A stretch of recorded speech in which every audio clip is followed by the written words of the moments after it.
Good afternoon, everyone. Go ahead and take your seats. Have a lot to cover today, so we're going to get started. Even though we're missing a few committee members, we do have a quorum present. So I'm Councilmember Dustin Hillis, Chair of the Public Safety and Legal Administration Committee. Thank you for joining us this afternoon. I have been joined by my colleagues of the committee. First, Councilmember Mary Norwood to my left, followed by Councilmember Marcy Collier Overstreet, followed by Councilmember Waits, and we do constitute a quorum. And we've also been joined by our City Council President, Doug Shipman. I will make a motion to adopt the agenda. I will note that there is a walk-in. Is there a second? Second by Councilmember Overstreet. Please prepare the vote. The vote is open. The vote is closed. 4 yeas, 0 nays. Agenda is adopted. I'll now make a motion to approve the minutes of the prior meeting. Is there a second? Second by Councilmember Overstreet. Please prepare the vote. The vote is open. The vote is closed. 4 yeas, 0 nays. Those minutes are approved. We will now move on to public comment. First on the list is Ms. Henri Jordan.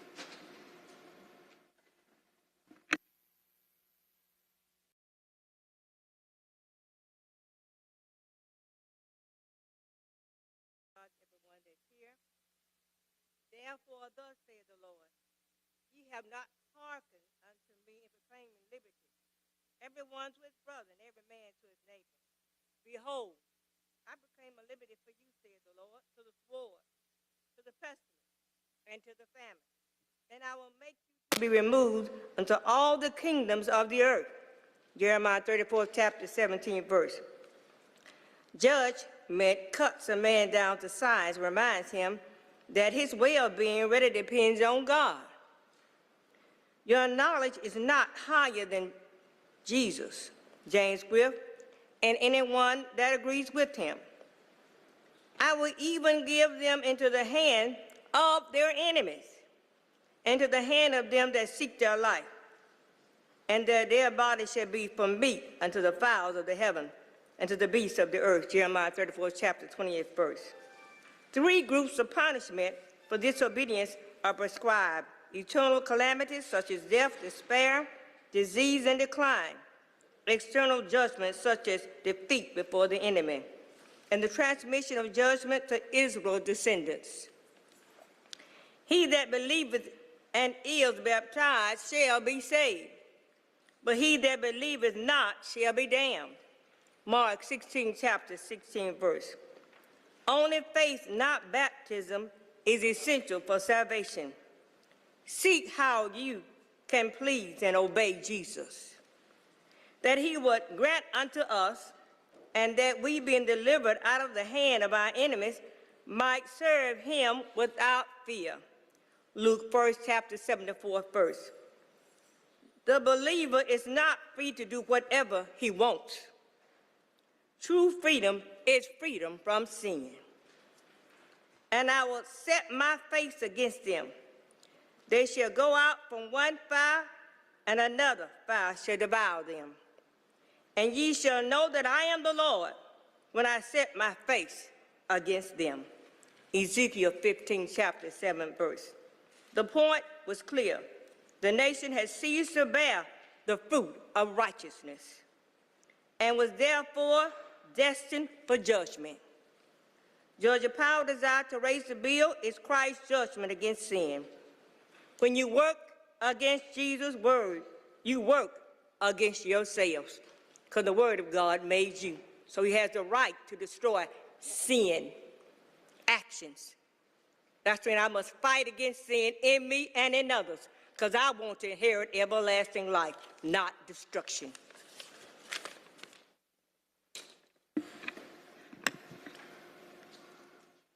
LaRon or LaRonnie McGee.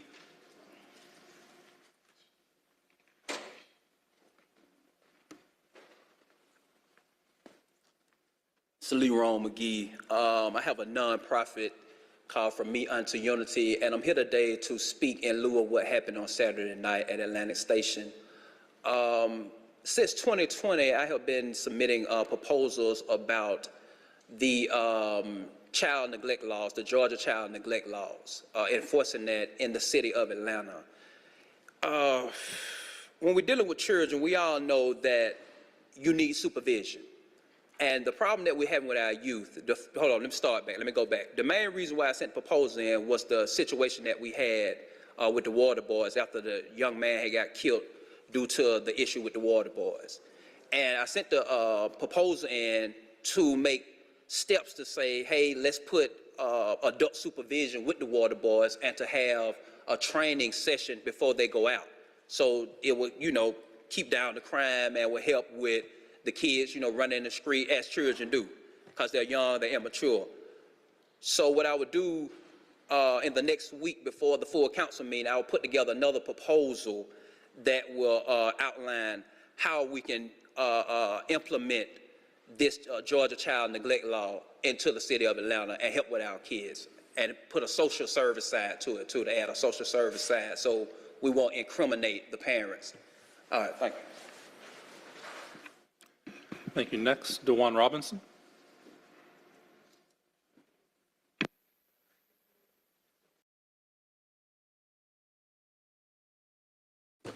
Chairperson of committee, can I ask to let someone go before me, the mother of the little boy who got killed, that the Publix is coming in now.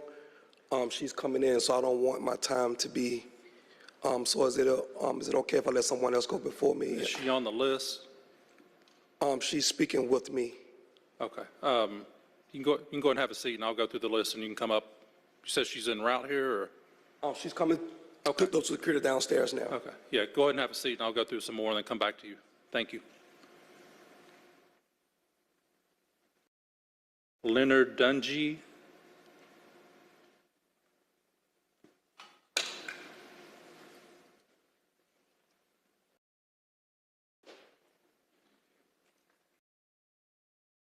Good afternoon, sir.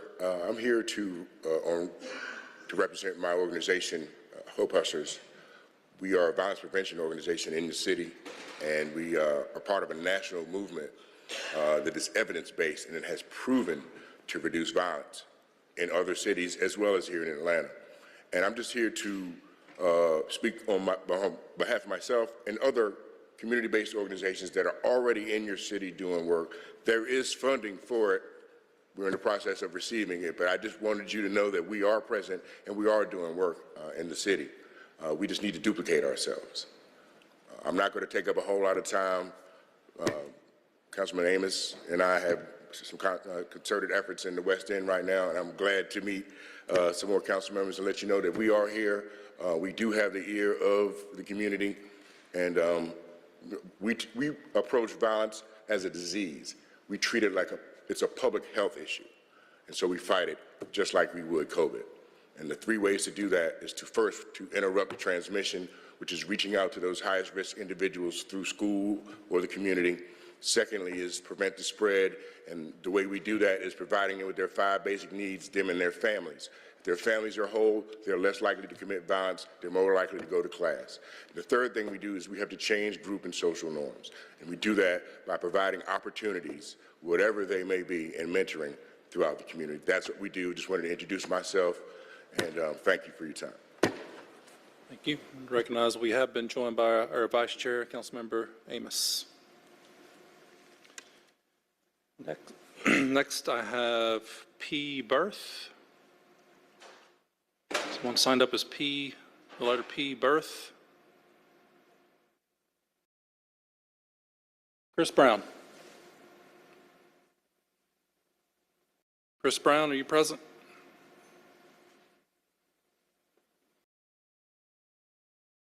Keith Lewis.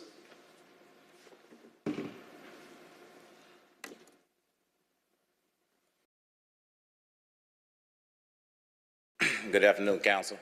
My name is Keith Lewis, and I'm the founder of I'm a Father First. And basically, I'm just here because I saw DeJuan post about this meeting. I'm kind of just at hurt like everyone else about what's going on.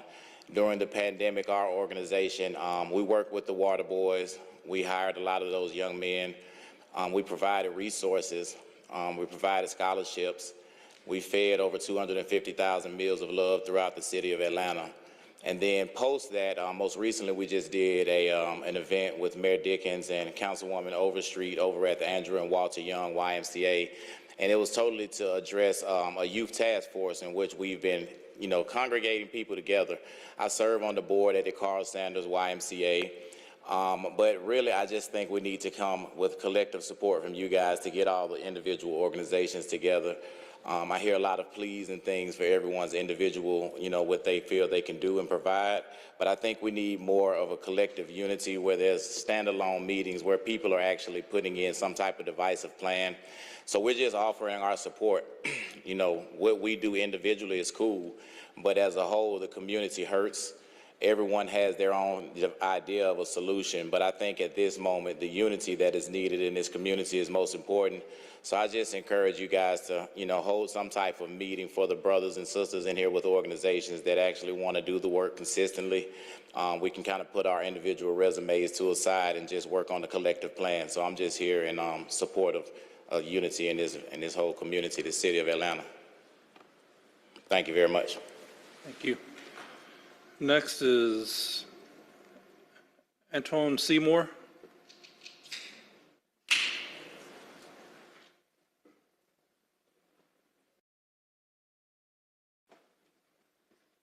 Hello, how everybody doing? I just want to say thank y'all for giving us this platform.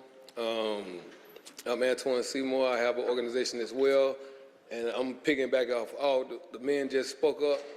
We're out here doing the work, and our whole thing is we need to form a real coalition so we are not separate. Everybody know what's going on at the same time. We shouldn't have to wait till tragedies happen in our community for us to act and say, here, we're out here doing the work. I have a 24-hour organization. We're very active in the schools, the homes. I talk to the kids. I deal with the kids every day. We just took some kids to the sporting events. So the organization that we have and that we deal with are very effective, very effective. And we just need more resources. We can't just keep talking, and we keep losing our kids. This is our community. These platforms are good to have, but what come out of these platforms? Me and my brother Keith, we just left doing another event. We do things every day in our community, but we need more help. We can't just keep talking, because the more we talk, the more babies we lose. So we need to form a real coalition that we can have hands-on, the resources, the money. All these buildings in Atlanta is empty. We have organizations that can use these buildings, that can house some of these kids, that can eliminate some of these problems. So let's eliminate some of this talking. Let's get some of this action down. And for the mother who just lost her son, I'm a father myself of 3 sons, and I can't even imagine getting that phone call. But once again, what are we going to do about it? This is happening too much in our community. What are we going to do about it? Thank you. Thank you. Going back to DeJuan Robinson. Committee, to everyone in the room, this is the mother. I had some time donated to me, Council. I don't know if you were able to see it, Chris Brown. But this is the mother of the young man. I'm sorry, I've been knowing them pretty much my whole life, just the grandmother and the aunts. This mother reached out to me several times for help for her son. Unfortunately, we don't have the full support from the city as many may think. And she asked for help. And we didn't have the proper resource to help a 12 and 13-year-old boy in the inner city. And it's a crime shame. Secondly, this is not for you guys, this is for the city of Atlanta and everybody who's watching.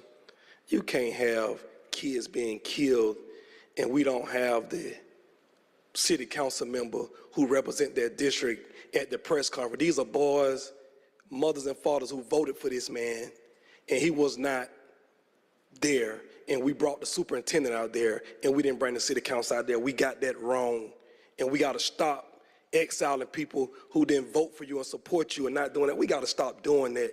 We are losing our babies out here, and we playing politics, man. But I want to bring the mother up here and the grandmother, whoever want to speak, because Mothers like her ask for help, and the city failed to help them. So when they tell y'all these gyms are open, no, they not. Not for kids that won't help, and not for parents that won't help. She was humble enough to say, hey, I need help. Can you help me? And at that point, we got to be able to help them. I got to be able to come to y'all. I didn't even invite the whole community out here to make a spectacle out of this. I invited the mother and the grandmother and the aunts and the community leaders to try to get y'all to understand, because I don't want to pack this house up and have people here arguing and screaming and we get nowhere. But these people need help out here. And we just seen that Saturday night. And we got to do something about this. This is public safety. We got to do something about this. And the main thing we need, and we said it a couple years ago with weak administration, we need curfews. These young people need to be in the house. Make them go in the house. Damn if we do, damn if we don't. Like they need to be locked up. We better than to be locked up than dead. We can't have it both. We cannot have it both ways. We can't. I'm a black man from the projects, and I'm saying at that point they need to be locked up as opposed to being in the graveyard. Make a curfew, council. Say something. My name is Erica.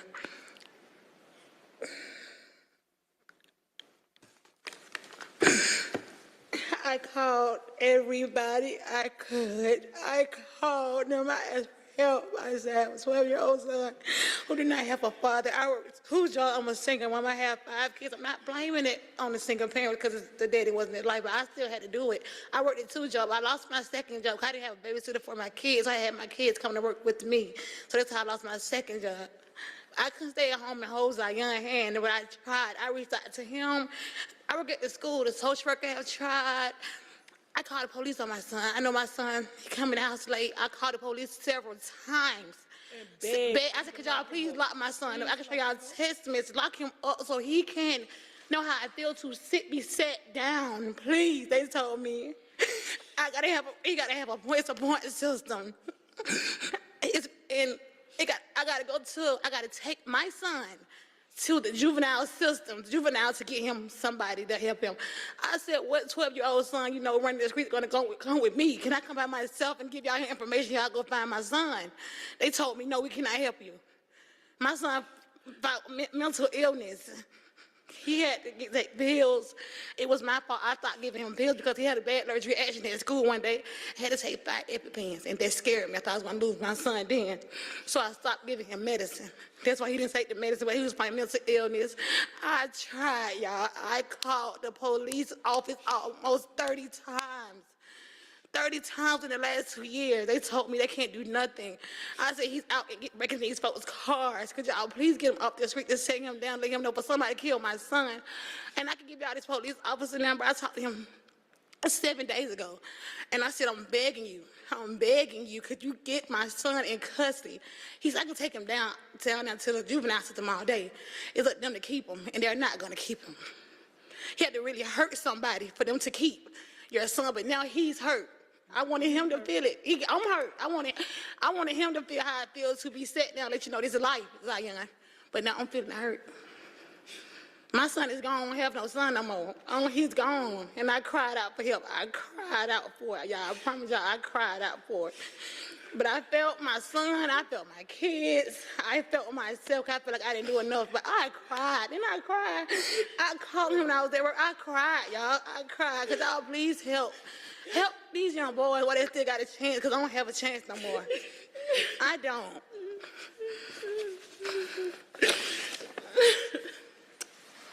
You want to talk? You want to talk? You got it? Okay. Come on. You sure? I'm his grandmother. I have 17 grandkids. I have 17.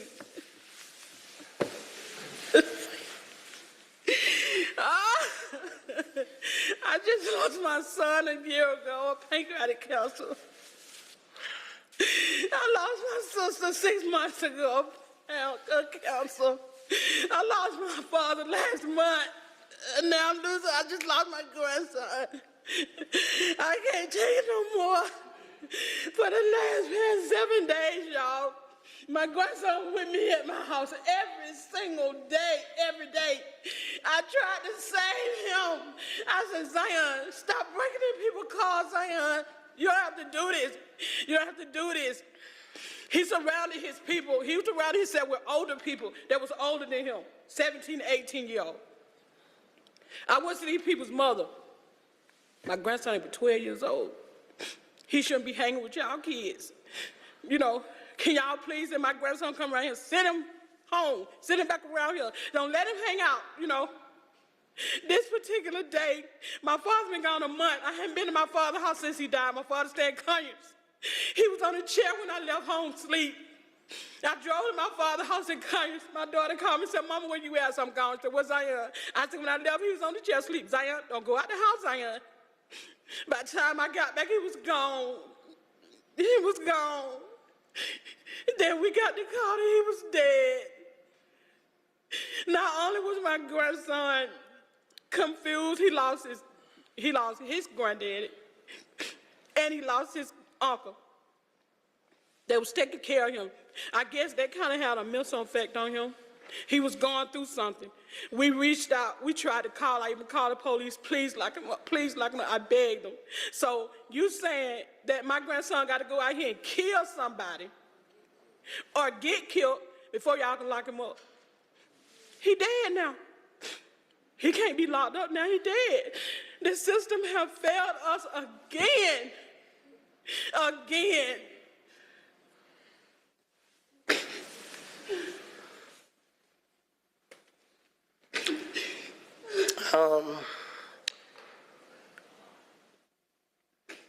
Jesus.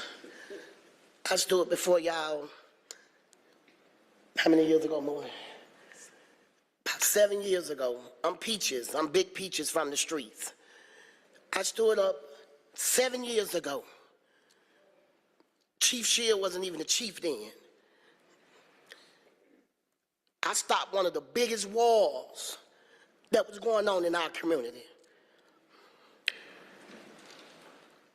Now, I feel I failed. I pushed away because y'all didn't give me what I want. I begged 7 years ago for recreation centers. I told them they won't be able to pump their gas.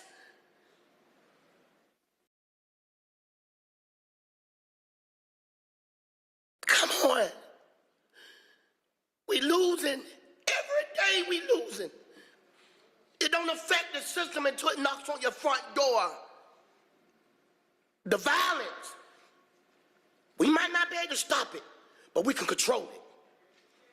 We can control it. We can control this now. I come back. I'm breathing on 80%. I barely can move. And I came because this is my family. We ain't gonna put a shame on what he did. We're gonna put a shame on what y'all can do to stop it. We're gonna have to change. Come on. Y'all got to put the pens to work. I ain't come for no money. I come for a solution. I don't need to be funded. I need a solution. This is my city. I've been here 5 decades in these streets. I walk these streets. I've seen the best come and the best go. But I have never witnessed the systematic killing that these kids are doing. So you got to think. I want all y'all to close your eyes on the panel, if you could do that for me. Imagine, now come on, close your eyes for me. Imagine going into the grocery store shopping. Imagine you got your baby son with you, and you come out the store, you've been robbed from your child. Then what gonna happen? Then what gonna happen? You can't worry about sending them to prison, but it'll help. It'll help. Come on, man, we need curfew. When I was coming up, we had curfew. We had transit officers. We got to buckle up, man. Whatever we got to do to hire more security, more polices, we're going to have to do this to save our city. If we don't save our city, it's game over. I don't care what position y'all got. It's game over. They don't care about it. They ain't scared of nothing. When you get in your mind that you ain't afraid of nothing, You know what that feel like. So we all facing it. Whether y'all put the pen to work, whether we get these centers open for these people with organizations, open up these centers. All men ain't thugs. Everybody don't want to be a gangster. Everybody don't want to kill. Everybody don't want to rob. Everybody don't want to steal. We got to save our community. We got to save our community. I mean, I beg, I plead. Do you know how hard it is to take a family to come up here and tell y'all what's really going on with their family? They ain't sugarcoat nothing. They didn't put their son on a pedestal. She begged for help. She pleaded for help, and she didn't get it. She didn't get it. Y'all know that ain't right. That we got to protect it now. Now, I can leave today. It's going to be another murder. It's going to be another killing. Police is, hey, no disrespect. They move like they scared. They worry about high-speed chases. They worry about you ain't got no seatbelt on. They worry about who running the red light. Man, y'all better get these children. Y'all better get these kids. That's what you need to be focused on. You got to be focused on the children. Our near future, what we growing up, what we got to go up against. That's what we got to worry about. And you know, I respect y'all. I respect it. Because, hey, we're going to have to do better. We got to do better. We got to get these polices out here. We need curfews. 7 o'clock. The children need to be in the house. But don't think I'm a saint now. 6:30, 7 o'clock. 3 strike, mama. I had them knocking on my mama door. I was a trouble teen. They knocked on my mama door. They threatened to lock her up if I couldn't change. If I couldn't change, my mama was going to jail. So get what my mama said. We got deadbolt locks. Hey, street light, come on. You in the house. I ain't going to jail for you. So it works all type of ways. We got to try one of the solutions, though. Because they just killed somebody at a candlelight vision yesterday. Come on. Come on. Come on. Come on. Come on. Come on. Y'all give us something. Give us something to work with. Y'all give us something to work with. I plead in the blood of Jesus. No weapon formed against me shall prosper. Please give us something to work with. Give us something to work with. Give us something to work with. God knows. I preach at all the funerals. I'm the pastor in the streets. I'm in the funerals. I don't preach that. Babies. Babies. But all I can say, I pray to God that don't knock it down one of y'all doors before y'all feel it. And that's the end. Lastly, let me say this. The family is not begging for this service, but De'Erica did have insurance on her son. But you have to have insurance for 2 full years in order for it to kick in. So this is why they put a GoFundMe page out there. She did have insurance policy on him, but at this moment, the insurance is not going to pay because it wasn't 2 years in full. So the family do need help. And I mean, this is one of the reasons why we come down here.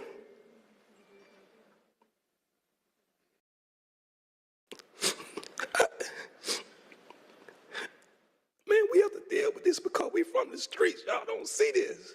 So we have to deal with this every day in the streets. So when I be telling y'all, stop giving these organizations the money and they ain't doing nothing, I be dead serious. I ain't down asking y'all for no money, but give it to the people that really want to do right in these streets, because I swear y'all don't have to deal with this, man.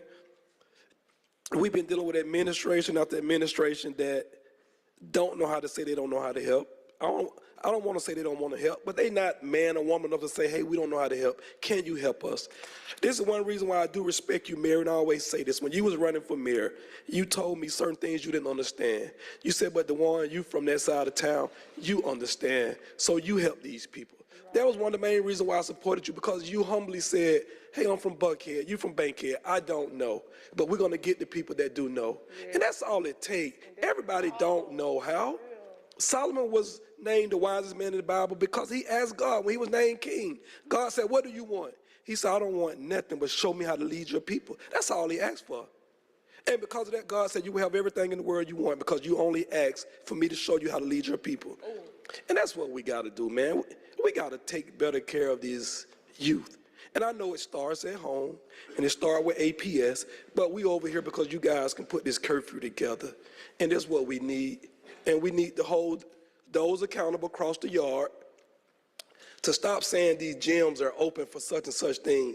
We got to make them really be open. You guys got to drive over there and make sure they open, because I tell you, they are not open for these kids. They are not. Man, these kids are really suffering. I'm talking about when I was a kid growing up in Bowen Home, you couldn't get a gun. If you ask an older person for a gun, they would say, for what? Y'all better go fight it out. Ain't no gun, but these kids got access to big guns. And some of these mothers, like she said, they can't control them when they get to that age with them guns, and you got 4 or 5 other kids, so they do need help. And some of them are humble enough to say, hey, I need help. And these teachers are really not trying to help these kids when they get to a certain point. And when you become a teacher in the school system, school is the child's second home.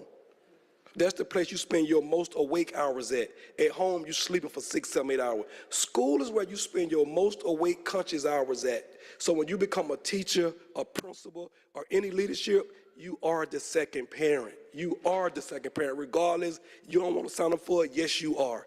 You are the second parent. You're supposed to know when this child walk in the door, if he or she have eaten. You're supposed to know if the mother worked night shift, if the mother, you're supposed to know these things. That's what the counselors are there for. We have to do a better job, because about 2, 3 years ago it was 15 and 16. It's 12 and 13. They are fascinated with these guns at 10, 11 years old.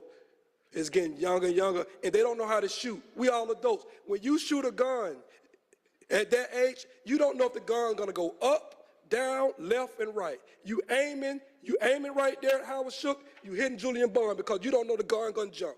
They don't know that, they babies. We gotta get these guns out these babies' hands. Even if we have to, like she said, make rules to hold the parents accountable. Like, we gotta do something. We cannot just keep allowing this to happen in this city. This is not a black or white thing, this is a human thing. Like, we gotta care about humans at this point. Like, we got so many issues out here, but we got to care about that. Pad is another one. A woman died in front of Pad Doe due to freezing temperatures, hypothermia. But this is an organization that we giving millions to. Like, y'all, we got to wake up and just really start checking folks at the door, because we are losing people in this city. Go ahead and wrap up your comments, Mr. Robinson. Thank you for allowing us to go over. We really appreciate it, but I really hope you guys hear us and pass this legislation before the new year over with, for a curfew, because these kids will be out once again for the Christmas break, and we don't want nobody else losing their lives or getting their cars broken into for their hard-on. Like, we got to stop this. Thank you. Thank you. Thank you.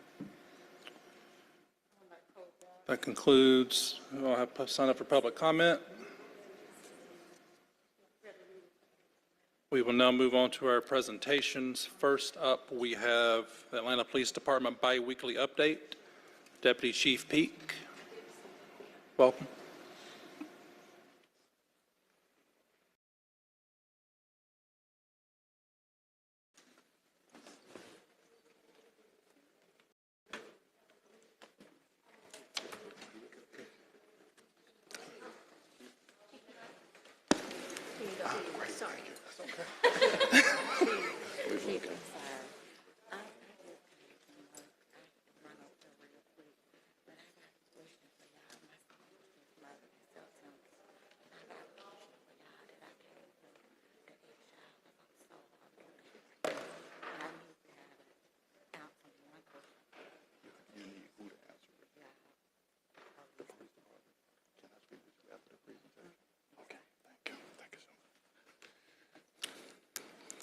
Good afternoon. To the extent of where we are and the critical incidents that have happened, we certainly still bring greetings on behalf of Chief Shearbaum. We thank you this afternoon, Chairman Hillis, and of course our esteemed President, Doug Shupman. We thank you, and all the other Norwood, and Overstreet. We thank you all for your service and allowing us to be here this morning. I do want to go ahead and go forward with the presentation. Okay. Okay, all right. So we'll give it just one moment so that we can get the presentation up and running, and then we'll walk through that and, of course, address any questions that we have on the floor.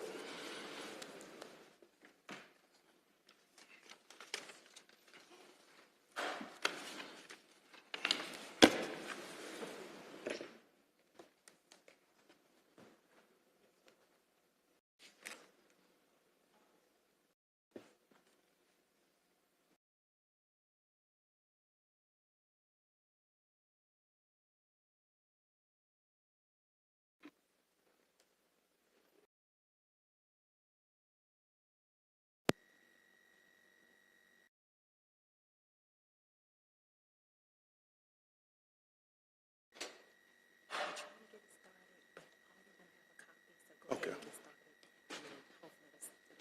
Okay, absolutely.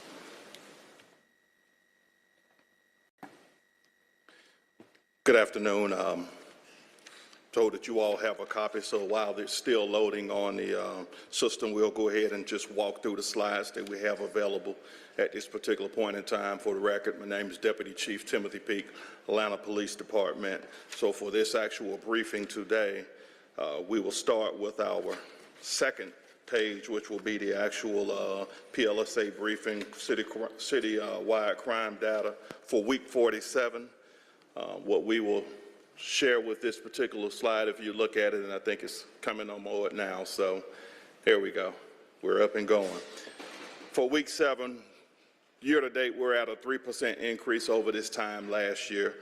This is for week 47. One of the significant things that we look at is we look at the violent crime, crimes against persons, homicide, rape, and aggravated assault, as we see for this reporting period. Year to date, we're down 4% overall with those, with a 1% decrease for homicide, 16% decrease for rape, and then a 4% decrease for overall aggravated assaults.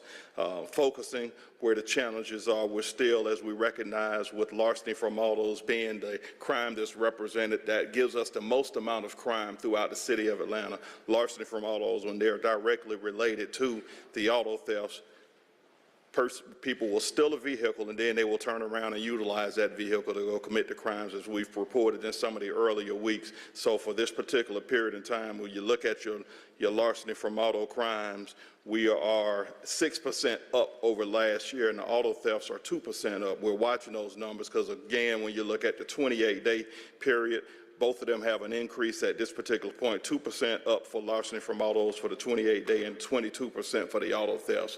There are no different trends that we have recognized at this particular point. It seems to be still the issue of the kids and the other vehicles that are being able to be stolen easily, and so we have units out. Our auto crimes enforcement and our larceny from auto units are constantly going out together and getting the data that they need, getting the intelligence so that they can go ahead and move forward with a number of warrants and arrests. But that still seems to be the focus of where we're challenged at this particular point. We're moving on to the next slide. This is the aggravated assault specific to persons shot. As we look at it, the good number is, as we talk about, although we're having tragic incidents, the number of people that are shot, we've seen a decrease overall year to date, down 10% as we look at it. And overall aggravated assaults, again, as we spoke earlier, 4%, but there's a 10% overall reduction for the number of people that are being shot. So while one is way too many, we see a decrease, and so we're going to continue our focus. Drugs, gangs, and illegal guns, that's the issue that continuously drives us in this area. We will certainly continue to push out our PSAs and try to get the messages out as we think about the critical incidents that have transpired over this weekend. It all goes back to when we constantly say the leaving of weapons in cars ends up in the hands of individuals. Although this is early in that particular investigation, we do not know the origin of that weapon at this point. What we'll tell you is that we are constantly removing weapons off the street that are in the wrong hands. So it's a challenge, and so we certainly cry out to the public to help us keeping those weapons secured when they're leaving those vehicles, so that when those crimes are taking place, the weapons are not ending up in the hands of children, felons, or other people who have ill will and illegal means of what they want to do with those weapons. As we move forward with property crime, you'll notice from the theft from, again, we just spoke about this, we highlighted it earlier, theft from autos, we're looking at the 6% increase, and then the overall property crime at a 4% increase. It goes back, we don't have to spend a lot of time on that. It's the same message that we continuously send. We're having a lot of arrests, we're doing a lot of enforcement initiatives throughout the city. It requires a number of resources to go out and be successful with that, but again, we're always asking for the public's help, because if we could change some of our habits, we could be even more effective in what we're doing, and we can lower those numbers. These are numbers that we know for absolute certain that if we change those habits, we'll have an extreme amount of success. As we move forward and we talk about the same area, 970 Sims Avenue, this was a detail that was taking place with our auto crimes enforcement unit, our crime suppression units in the Zone 1 area, and of course with our air unit. In this case, we were unfortunately dealing with another juvenile issue, to where this juvenile was out with an ankle monitor, tied to 2 actual stolen vehicles, and once they were able to retrieve those stolen vehicles, going back and looking at the evidence that was on scene, automatically tied it to an additional number of larceny from autos, where they were going around with the stolen vehicles, committing the crimes of auto break-ins. So that's the trend that we see constantly throughout the city. It matters not what area. There are some areas, ultimately downtown, midtown, Buckhead area, and then Southwest Atlanta is where we see a lot of the activity, and then portions of even East Atlanta, in the footprint of the Sweet Auburn area, and back over in the Ponce Highlands. So that's where we are. They were ultimately able to get this person into custody, and again, found that second stolen vehicle, and so they had active warrants for breaking into cars already. And so now we're looking at charging this particular juvenile.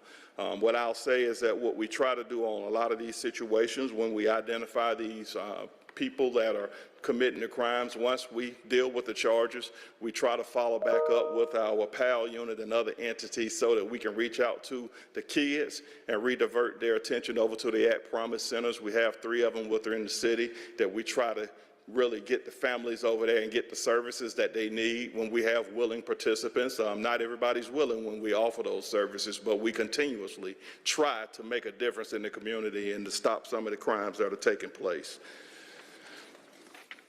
Moving forward, another issue over 980 Howard Mills. So this is a case where an officer was arriving on the scene of a motor vehicle theft and happened to look at the surveillance footage to see exactly what was going on with this crime, and after reviewing that footage, was able to look and get some critical information that was able to help them find that stolen vehicle only a short distance away, contacted our auto crimes enforcement, watched the vehicle, conducted surveillance. The suspect returned, was apprehended after a brief foot chase. What was significant about this particular case is that the person that was committing the crimes also was clad in an Amazon reflective vest, so that they could conceal the identity and not raise any suspicions about what they were doing. But if it not weren't for the keen eye of that officer and really looking and seeing what we needed, that person very well may have gotten away. What we'll report on that particular person is he was a 20-cycle convicted felon. So those are some of the chances. But the other significant part about this case is, again, it was a van that was left with the keys inside the ignition. So as a result, someone was able to easily take that vehicle and drive away. And I know we really and truly get tired of saying, looking at the Clean Car Campaign, but it's an initiative that we cannot stop saying, because it shows itself to be clear each and every week as we look through our crime data. So we continuously want to continue asking people to stop leaving the keys in the vehicles. I'm not trying to pick at any victims or whatever the case, but facts are facts. And if we change that piece of our conduct, then we know for absolute certain that we can reduce the numbers.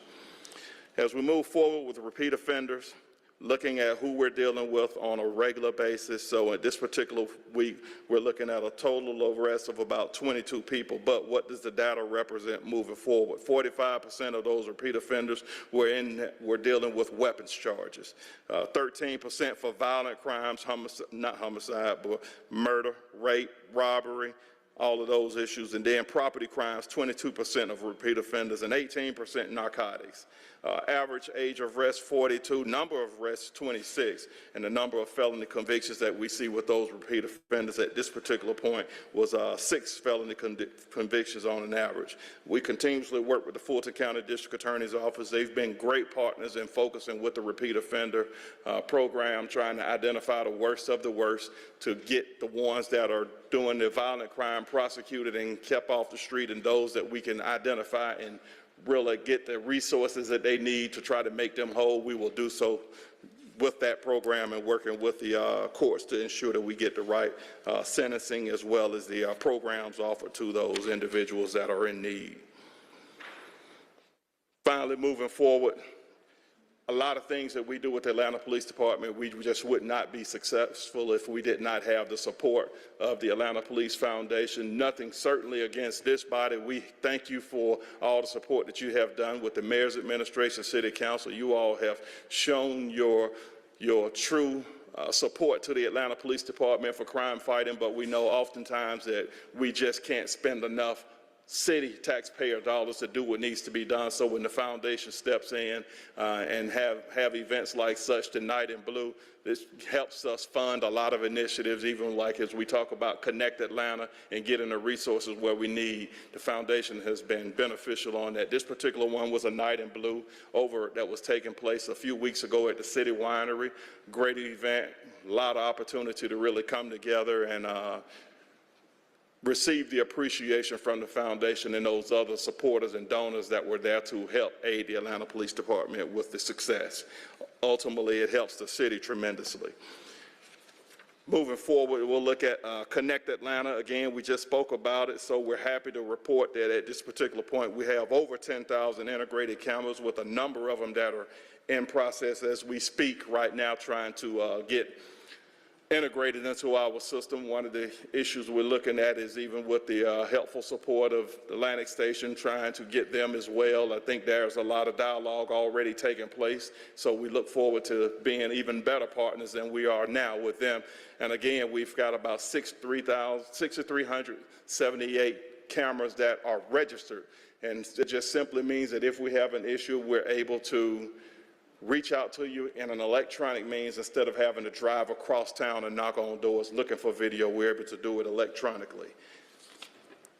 And with that being said, that concludes the actual presentation. I do want to apologize because I did not recognize Councilmember Waits as well on my right. I didn't look over, but certainly I'll charge it to my head, not my heart. It was my omission. And Amos, I know he was here as well, Councilman Amos. I'll stop at this point and answer any questions that you have, as well as Councilwoman Boone. Thank you, Deputy Chief Peak. Also, as you did, want to recognize Councilmember Boone for joining us. Colleagues, if you have questions or comments, please indicate on your speaker button. Councilmember Waits, are you? My machine I'm locked out. Okay, go ahead. Thank you so much. Chief Peak, thank you again for your presentation this afternoon. I wanted to ask a question. It's my understanding that Atlantic Station has a 3 p.m. curfew. Is that correct? So not 3 p.m. It's actually a little later, if I'm not mistaken. It's somewhere around about 7 p.m. After that particular point in time, they have to have a parent with them. And so we work closely with, they have a number of off-duty police officers that work in conjunction with their security. So when they identify those people, they'll generally have them escorted away or have them call or find a parent so that they can be picked up and removed from the property.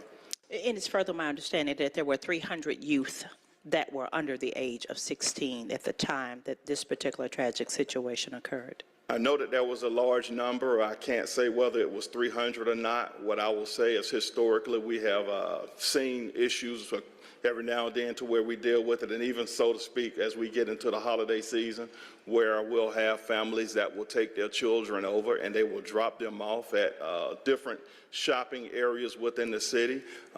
We've done previously, we've had some PSAs where we've really tried to reach out to those parents to let them know that it's not a safe thing to do. It's just as far as dropping kids off. We want them to be monitored to the extent that they can, and if not a parent, certainly a responsible guardian that would really keep that child out of any hurt, harm, or danger. But again, we work with them closely to try to do the best we can to keep those areas safe. Certainly, we're not interested in incarcerating our children, but my question is, going forward, given what just happened this weekend, what is the plan going forward if we have another large group of young people under the age of 16 who are outside of the purview of the curfew, given the police shortages that we have right now and the challenges that we have seen? What is it that we can do to be sensitive to the young people who are actively working? What can we do to ensure their safety as well as the public safety? So what we have done already is we've already had some preliminary meetings with Atlantic Station, coming up with a better communications plan and a plan of action from their part, from the private property, with some notifications to the police department prior to there being an issue that gets out of hand. We will certainly continue with the follow-up meetings, and we will be pulling a number of resources together immediately going into this weekend so that there's a greater police presence over there on that particular property. But the preliminary responsibility relies with them. We will certainly augment all that we can. We'll have the visibility and the resources there, but the communication is critical. And not just when we look at what happens with Atlantic Station, we recognize that there's a greater propensity for those individuals, once police presence is there, is to go out into other areas of the community. So we got to be sure that we're able to make all of those other venues safe, where we've seen historic trends where they will start to gather as a result of not being able to do it at a specific location. Final thought, Mr. Chair. Atlantic Station, can we also, Lenox Mall, can we also include them in whatever protocols you're going to put in place? And both of these locations, are they tied into the VIC system where you guys can monitor live in terms of what's happening on those properties? So Lenox Station is one of the partners that we have had that opportunity to get tied in and integrated. So what we're looking at with Atlantic Station is ongoing right now. So they're having the conversations. We anticipate with the move that they're doing right now, we're hopeful that we'll be able to close that situation by week's end. We will work strongly with them, and so far we've had that commitment to move forward. So we're hopeful that we can have that done. Right, so for the record, the answer is no. Atlantic Station is not tied into the VIC system at this time. At this time, not to my knowledge, but again, trying to get it. Councilmember Overstreet. Deputy Chief Pete, thank you so much for your presentation today. And so today is heavy because we are faced with a huge challenge that really is why we're all here, just in general. We want to make sure that we're all safe, and especially that our children are, not dying because of these senseless tragedies, and that we are doing all that we can. I just read over our current curfew ordinance that we have that's pretty strong. I was looking at it to see how could I strengthen it, but it's pretty strong. I would like to know,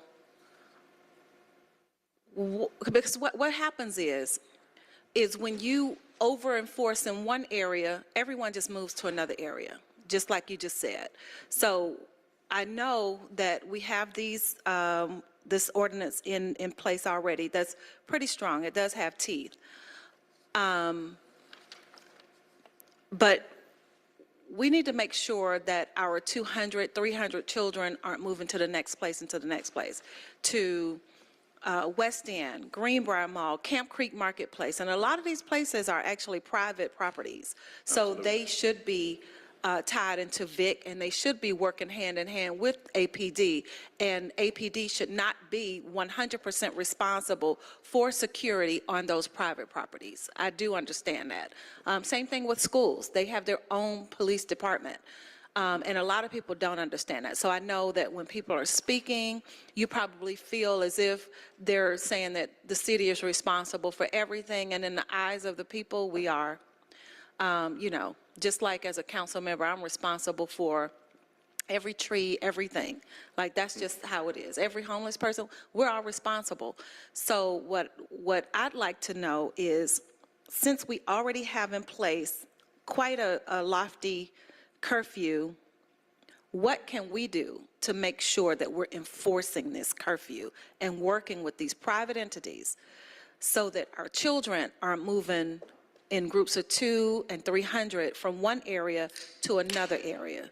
It'll be Lenox, it'll be Phipps, it'll be Colony Square, Greenbrier, Camp Creek Marketplace, West End, because the holidays are here now. So what are we doing to make sure that our heavy curfew is being enforced?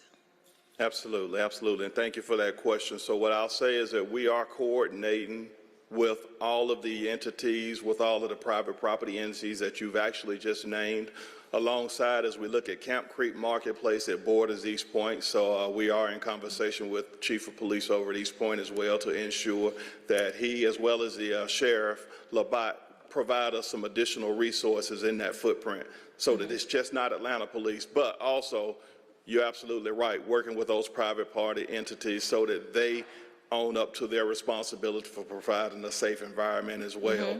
So we will continue to do that. One of the other things that we have to look at, particularly with this event, is so having those conversations with Atlanta Public School System, having the conversation with the other schools within their footprint that are not part of APS, KIP, coordinating meetings and getting everybody on board. The challenge is communication and ensuring that we're sharing information back and forth. And it's not to say that there's a problem, but as we look at KIP, from my understanding, they no longer have a partnership with Atlanta Public Schools. So we want to get in there, and because what we're looking at, a lot of times these issues, there's some intel about what happened prior to it happening. But if we don't get that information in the right hands, then we're behind in trying to resolve it. So working with all of those entities from a private standpoint to ensure that they do their part, and then us providing the resources that we need in the public footprint, and being able to really move resources from one area to the next as we see the trends happening. We believe that we'll be successful in that, but it requires also a great deal of help from our parents, from our families. And I look at it, and I'm from Atlanta, born and raised. I do have 3 kids that are young and in teenage areas as well, and so we just have to ensure that we're doing all that we can to keep them where they need to be as well. So I know it's a challenging situation, but we're there, and we'll offer the resources that we have through our At Promise centers, through our Police Athletic League to reach children. We spend a number of hours daily, weekly and monthly, trying to really reach the kids that we need to reach, and to provide those resources so that we can stem what's happening. So give me an example. I'll start with this. I did erect a task force for Camp Creek Marketplace because we went through a couple seasons of it being really bad, where hundreds of children were being dropped off or rode the bus to Camp Creek for their day out of school because they were virtual, right, during COVID. So we erected the YEP, which is the Youth Escort Policy. And we held the parents accountable for their children being at Camp Creek Marketplace without their parents.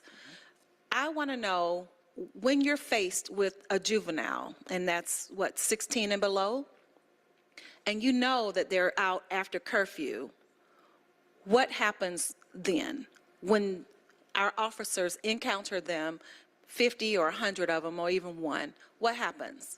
So normally, if we come into contact with that child, the goal is, if the child is out past the curfew, generally the parent will receive a citation as well for their responsibility of knowing where that child is and that he's not out there on the street past the curfew time. There are some challenges occasionally where the parent is not able to be located, and when we have those issues, we attempt to take that child with a citation to the juvenile court in the hearings. But unfortunately, with the point system, we're not able to really hold them. Sometimes we have to reach out to DFACS and make a call to find out what they can do since we can't find that parent. So it's a number of entities that we have to pull together to see. And oftentimes we'll have a police officer that is sitting with that child until we can get that child delivered to wherever they need to be. And that was my next question. Is it possible to have the child sit somewhere instead of just, because now we know it's life and death, right? We know that. That's being proven every single week right now. We know that we're risking the death of a child if they're unescorted out late at night. And we want to make sure that the parents of the city of Atlanta know that we actually have a curfew. So I want to know, how do we get this word out? Because I want to save these lives. I don't want to lock our children up, and I don't want our children to be killed. Right. Because I think at this point, they're actually scared of each other.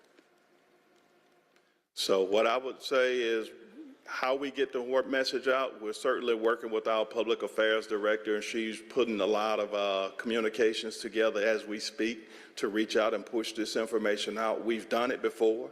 It's one of those things that we have to continue to do until we see a change of activity from our children, from our parents, and we got to stay with it, and we're committed to that. I agree with you.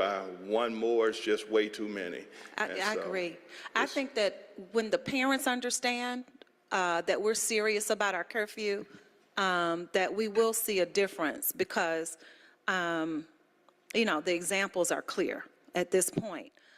What do you need from me so that I can help you get that word out, so that I can help you strengthen this legislation if we need to? Like, do you have any idea what you need from me? Should we meet about that? Be certainly always open to look at it, as you state, the actual curfew, the ordinance. It is a pretty good ordinance. We could go back and look at it and see if there's anything specific that we can do with specific time frames or major events, but I don't really see that on the front end. What I would say is that your support for continuing to do what you have done for the Atlanta Police Department in past times, that it continue. I think we have a great relationship. We have great support throughout the city and the administration. We just need to stay the course, and we need to continue to do community outreach so that we could capture the minds and people know exactly what's going on. The fact of the matter is, the Atlanta Police Department, we can't be everywhere to solve every situation. We just can't be there. Even if we add 1,000 officers, which we so desperately feel like as we continue to move forward, I think we're only 300-400 short, so I want that to be the record.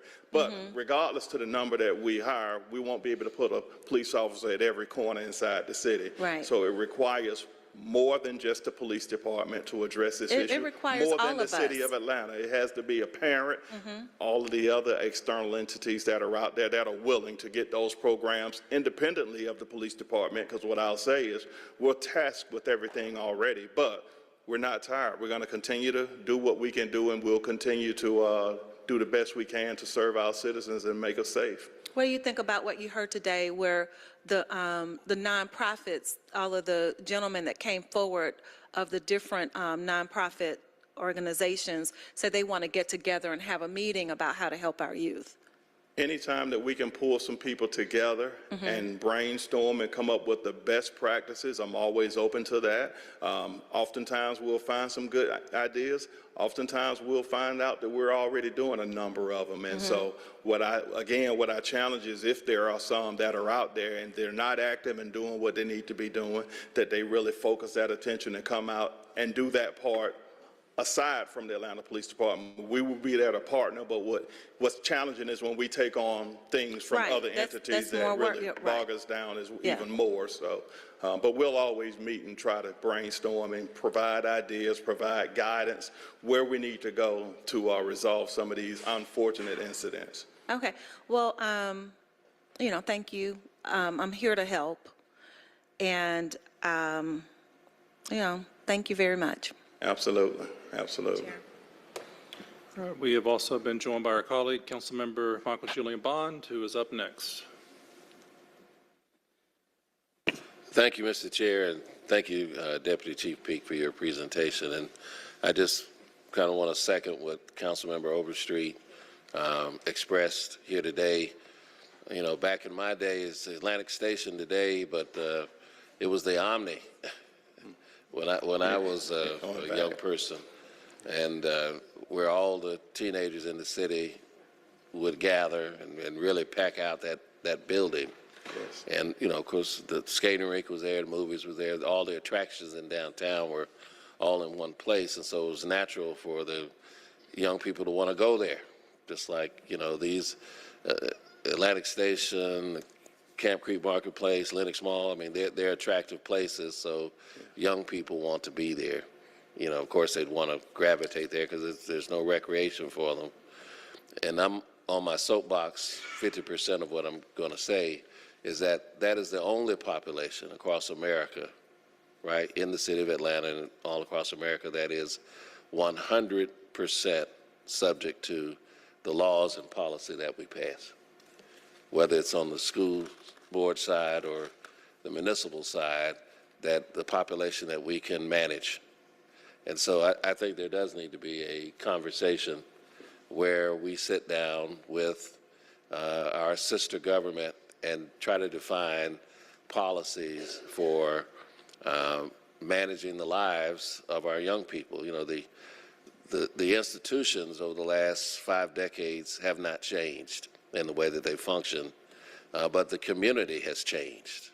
The dynamics are very different. When I was either walking through Vine City to go to the Omni or catching the train down there, there were more stable homes in Vine City.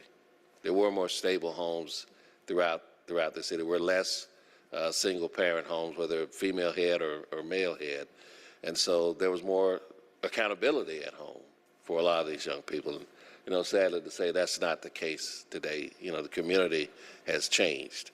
So I would just hope that out of this that we would have some kind of dialogue or conversation about how do we address the lives of our young people in Atlanta. I mean, yes, you know, our having a curfew is tantamount to trying to build a hurricane, the city trying to build a hurricane shelter with one wall, right? I understand. I mean, you know, people keep coming to the city to do something, manage these kids, you know, control these kids, but it's really the whole dynamic. The whole thing around the school day, you know, the national statistic, 3 to 6 is when all the kids get in trouble with gangs and everything else.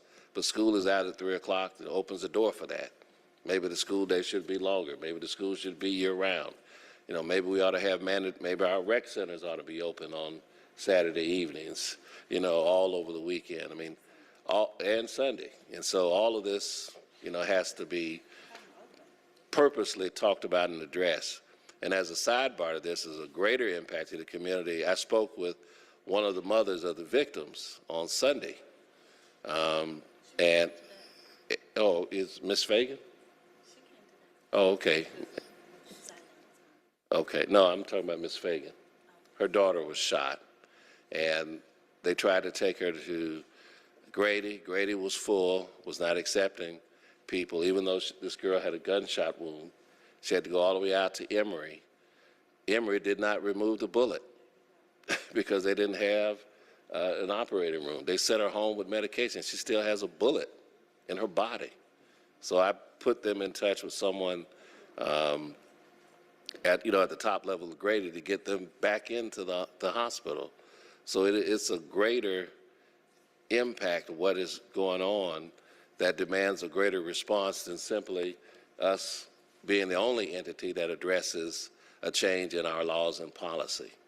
So we've got to have a broader conversation. And to the mother who lost her son, you have my deepest condolences. I mean, that should not happen. I mean, I was one of those kids who hung out.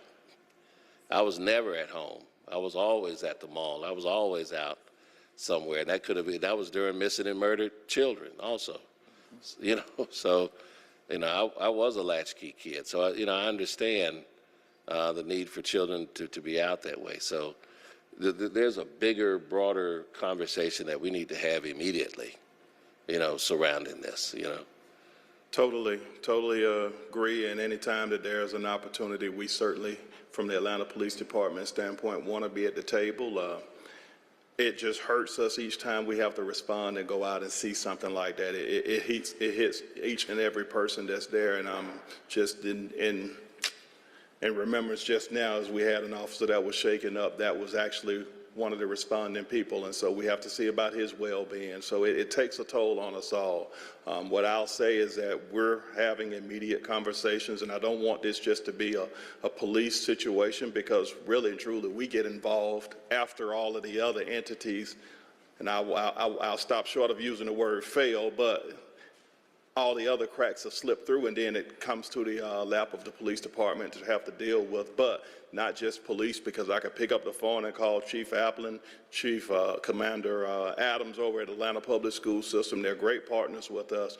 But getting past that, the conversations that we need to have with the administrations, with the principals, with the counselors, with the teachers that are in the school, to figure out how do we get the information that they have so that we could have better information and know what's happening on the front end, so that we could deploy resources and stop it before it ever gets to that point. So it's a challenge. It's certainly a toll on resources, but it's one that we took an oath to do, and we'll continue to do all that we can to save lives in Atlanta.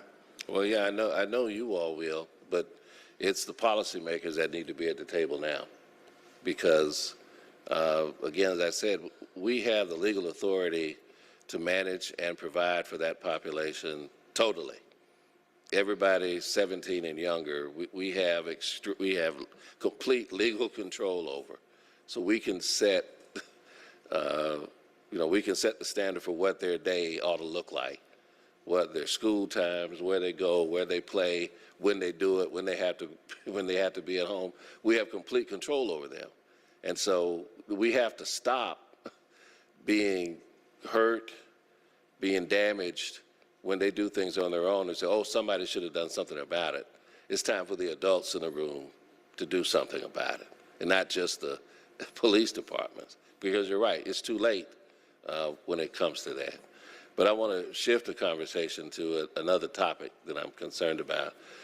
I know that there was a breach last week of our property down off of Key Road by some activists. Can you give us an update on what has been done to better secure our property, and what response are we taking? Because I understand that they tried to get into the SWAT warehouses or storerooms to gain access to some of their equipment. How are we securing our border down there in the woods? So without getting, because there's a lot of moving pieces right now with that, and some things we really don't want to or can't publicly say about what's happening. I'll tell you that we have deployed a number of resources in that footprint to ensure that it remains safe, and we feel that it is at this point, yet we know that we still have to address the issues of the people who are still in the woods out doing whatever they feel that they want to do. There have been some prior arrests that we've had out there, but it's an ongoing situation, and so I would certainly be more than happy to have an offline conversation with you to give you some more critical updates, but at this point, we have everything under control on the grounds. Okay, that's good to hear. I understand that some of these tree folks actually destroyed trees trying to get onto our property, so I would just suggest that you lose your credibility and your moral position when you begin to destroy the very thing you say you're fighting to preserve. Absolutely. It's been a lot of tree cutting out there, and a lot of tire burning, and a lot of environmental violations, so to speak. So I'm in agreement with you there, but I certainly, again, I'll be happy to give you whatever you need offline. So okay, I'll follow up with you. Thank you so much. Thank you, Mr. Chair. I withdraw. Next is Councilmember Norwood. Okay, two things. Number one, a lot of us have dealt with the point system for a very long time, and it does not work. And y'all know it doesn't work. And you know that you have to put the kids in your car, you have to drive around with them for hours and hours and hours. So I would like for us to look at the state legislatures coming back in session and whether or not this is a Fulton County issue, because I know it's a Fulton County point system. But the idea that the older kids that are incorrigible are using the younger kids to commit the crimes because of the way the point system works. And so what we're doing is putting violence into the hands of a very young person. And so I, for one, would like to see us get a juvenile code that will work.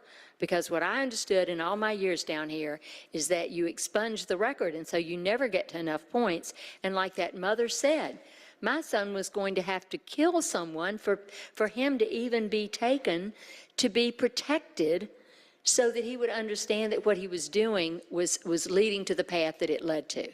So I would like for this committee and the council to work with Fulton County and the police department and whoever else to figure that out. Let's make this thing, whether it's, if you've got a weapon, if you are using a weapon, maybe that's a different way that we add this up, because what we've got is, we're getting very young, with young people getting enticed by the gangs or the wannabe gangs, getting a hold of the weapons, and this is what we've come to.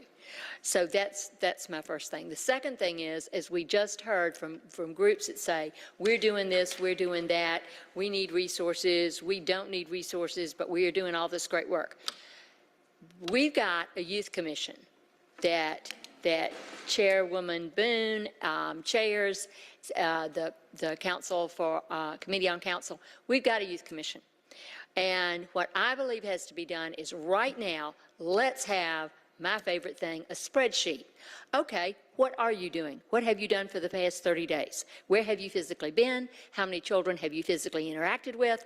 How many different children are coming to our At Promise Center? Are we serving the same, I don't know, pick a number, 30 kids over and over and over again? Or are we having the kind of outreach that we want? Because until we get some organization to this, we are going to continue to be plagued with everybody is doing some good work, but it's got to be organized. Many, many years ago, the United Way said, we don't want to know how many Boy Scouts came to your troop last year. We want to know how many came back twice. How many came back 3 times? How many got something out of it? We've got to approach it that way, that these grants have to be really accountable, and really accountable. When I heard people say this afternoon, and I'm sure every one of them is well-meaning, we're doing a lot of good work. What work? What neighborhood? How many people, did you have a van? Did you drive people somewhere? Did y'all go, what did you do?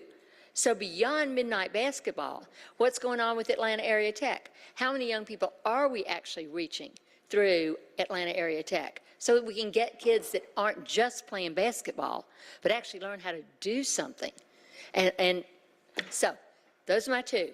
Let's get the youth commission and let's get that organized. Everybody who wants money from us, because money will be forthcoming again, let's know what your accountability is on a granular level, not we're out there working every day. I really don't care about that. And secondly, let's get some teeth into what do your men and women say they can do. We all understand, don't lock them up and throw away the key. We all got that.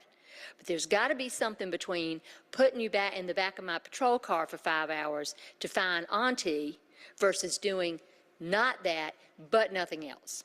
So that's it.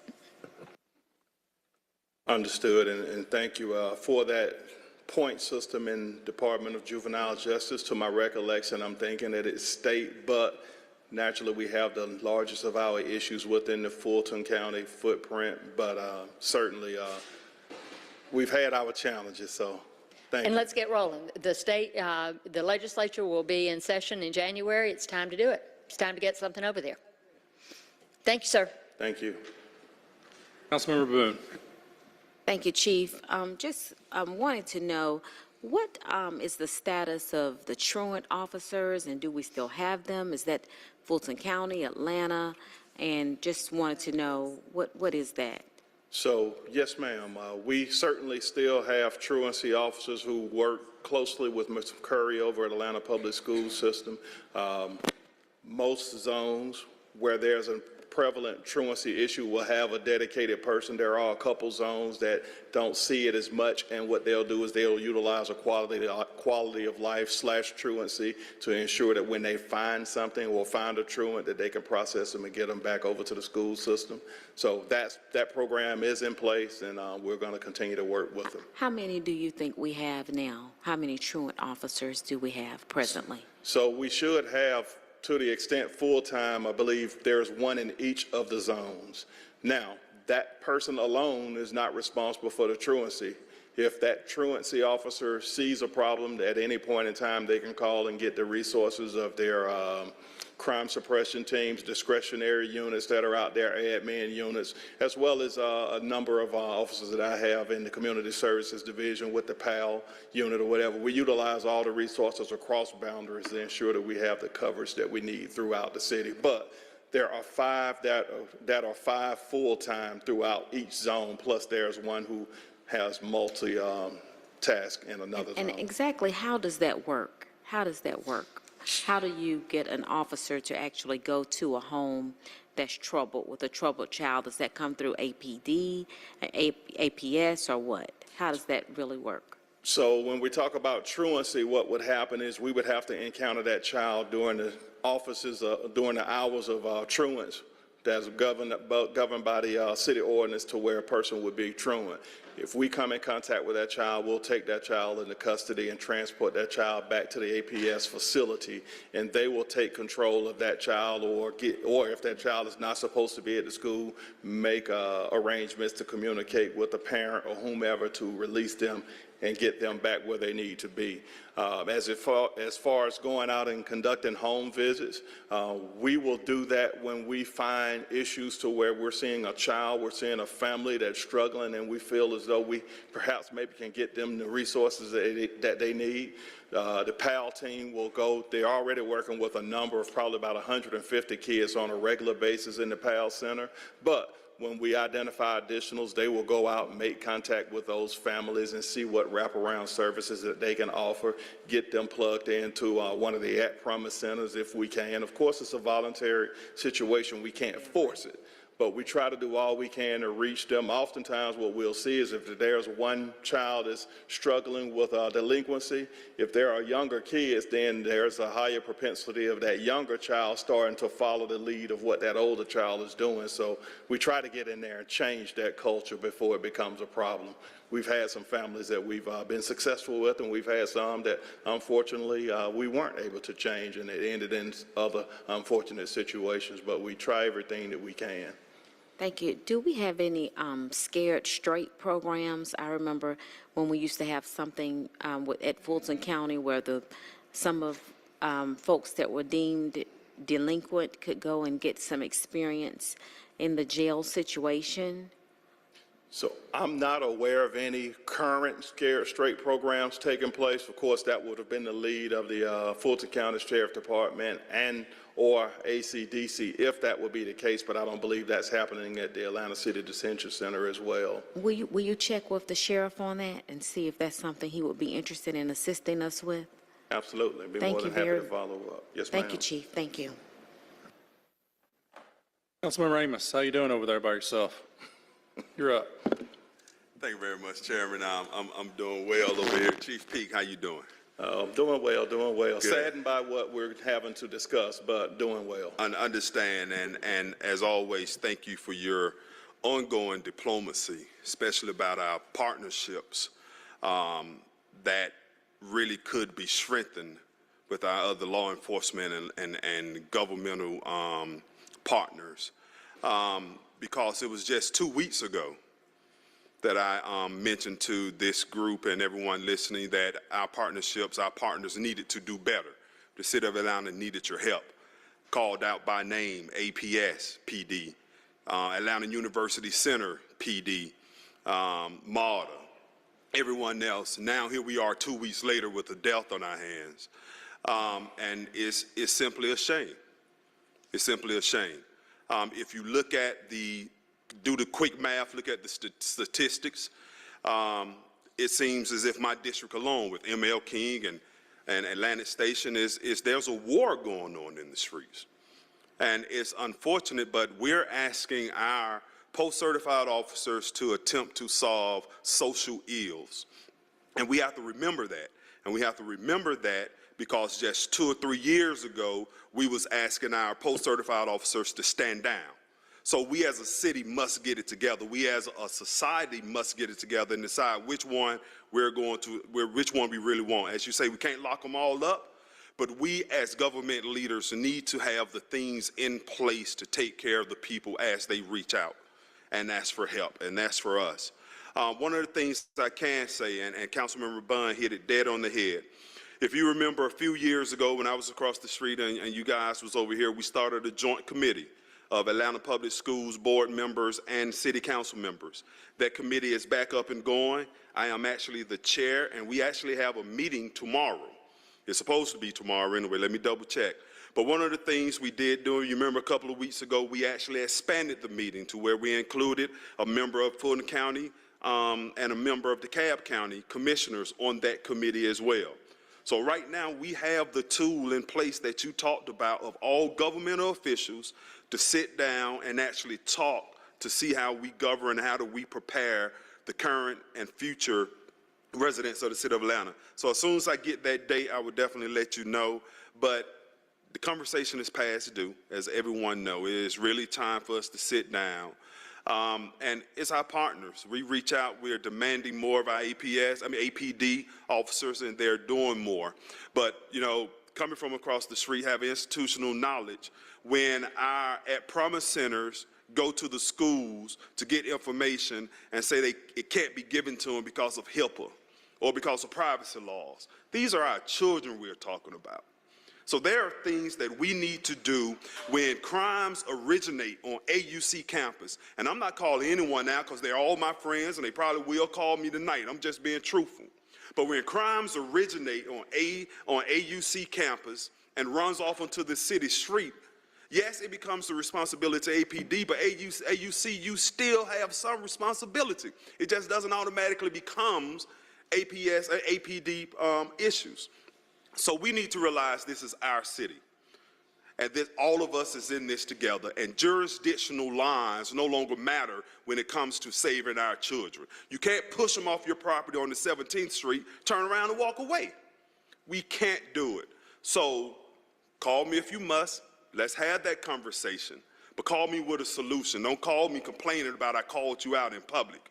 Let's have a conversation to take care of our babies so my district can rest peaceful at night and the city can rest peaceful at night. So Chief, thank you. Thank you for being diplomatic, because sometimes I'm not. But just thank you for what you do and let us know how we can help. Thank you for your support. Thank you. Move on to the next speaker and recognize we've been joined by Councilmember Bakhtiari. Welcome. Councilmember Waits, back to you. Thank you, Mr. Chair. It's my understanding that Councilmember C.T. Martin called for several decades for a citywide curfew of our youth.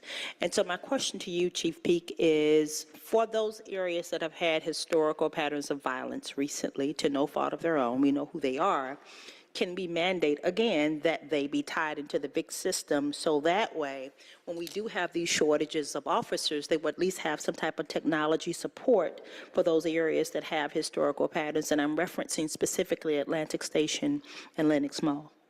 So what I will say is, as we talk about mandates, of course, it would take this body to come up with an ordinance that would have teeth to mandate. What we have done is we've gone through the diplomatic way of reaching out, partnering, and what I'll say is Lenox has been a great partner.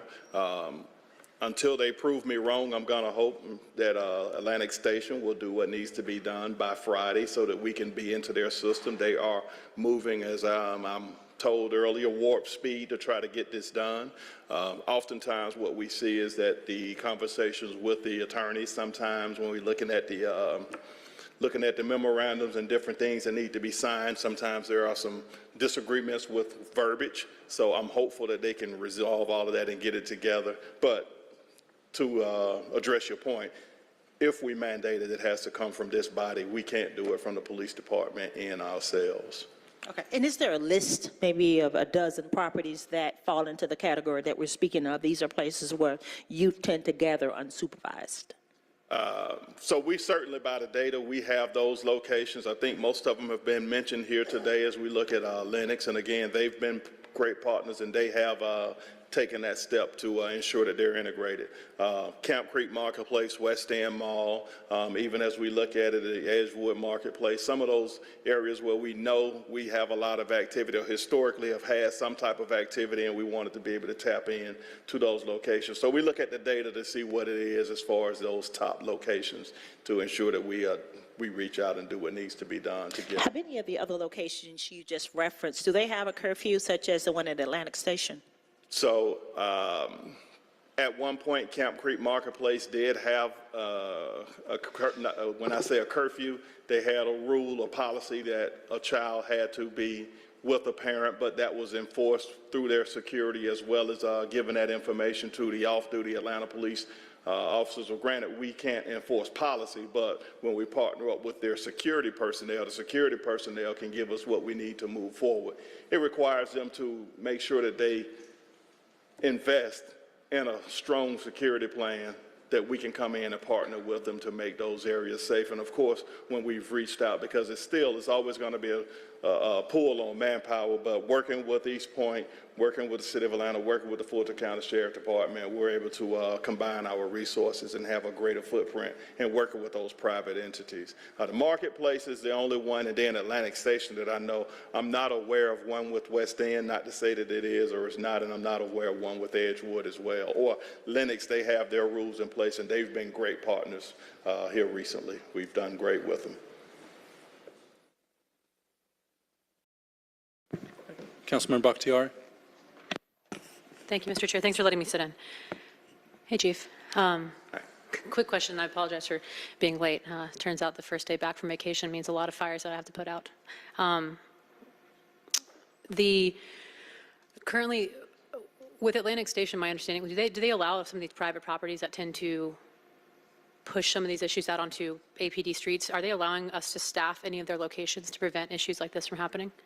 So allowing, I don't know if that's the proper term, what has to happen is that if they have their policy in place prior to them even getting to the point where they need to take such action, what we are asking is that they communicate with us and say that we see a large number of youth that are congregating and we're seeing issues that are boiling over, and so give us the call prior to you pushing them off so that we can have resources to respond.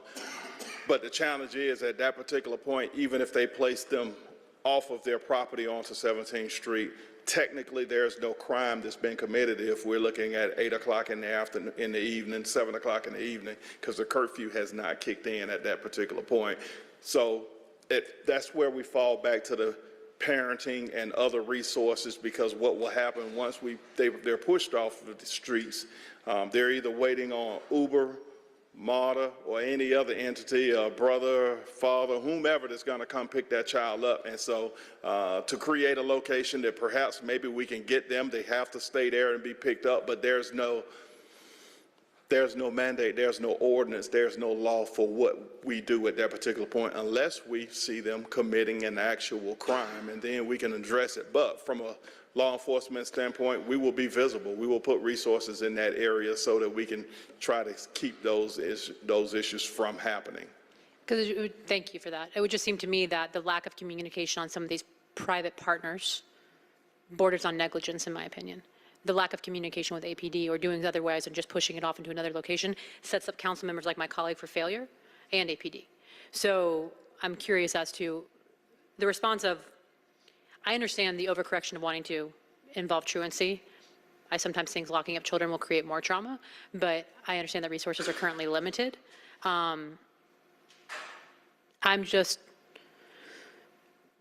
It just seems like private partners that allow these things to occur on their property need to be held accountable as well. We seem to do a lot of attention. We seem to put a lot of attention on Lennox. That's helpful. Seems like there needs to be an ordinance on the books to hold partners accountable that are pushing this off onto city streets, but that's a conversation for maybe off the books. My other question is, what was it that we enforced in 2016? There's been a lot of mention of 2016 and what we were enforcing then in terms of truancy. What was that? Do you know what I'm referring to?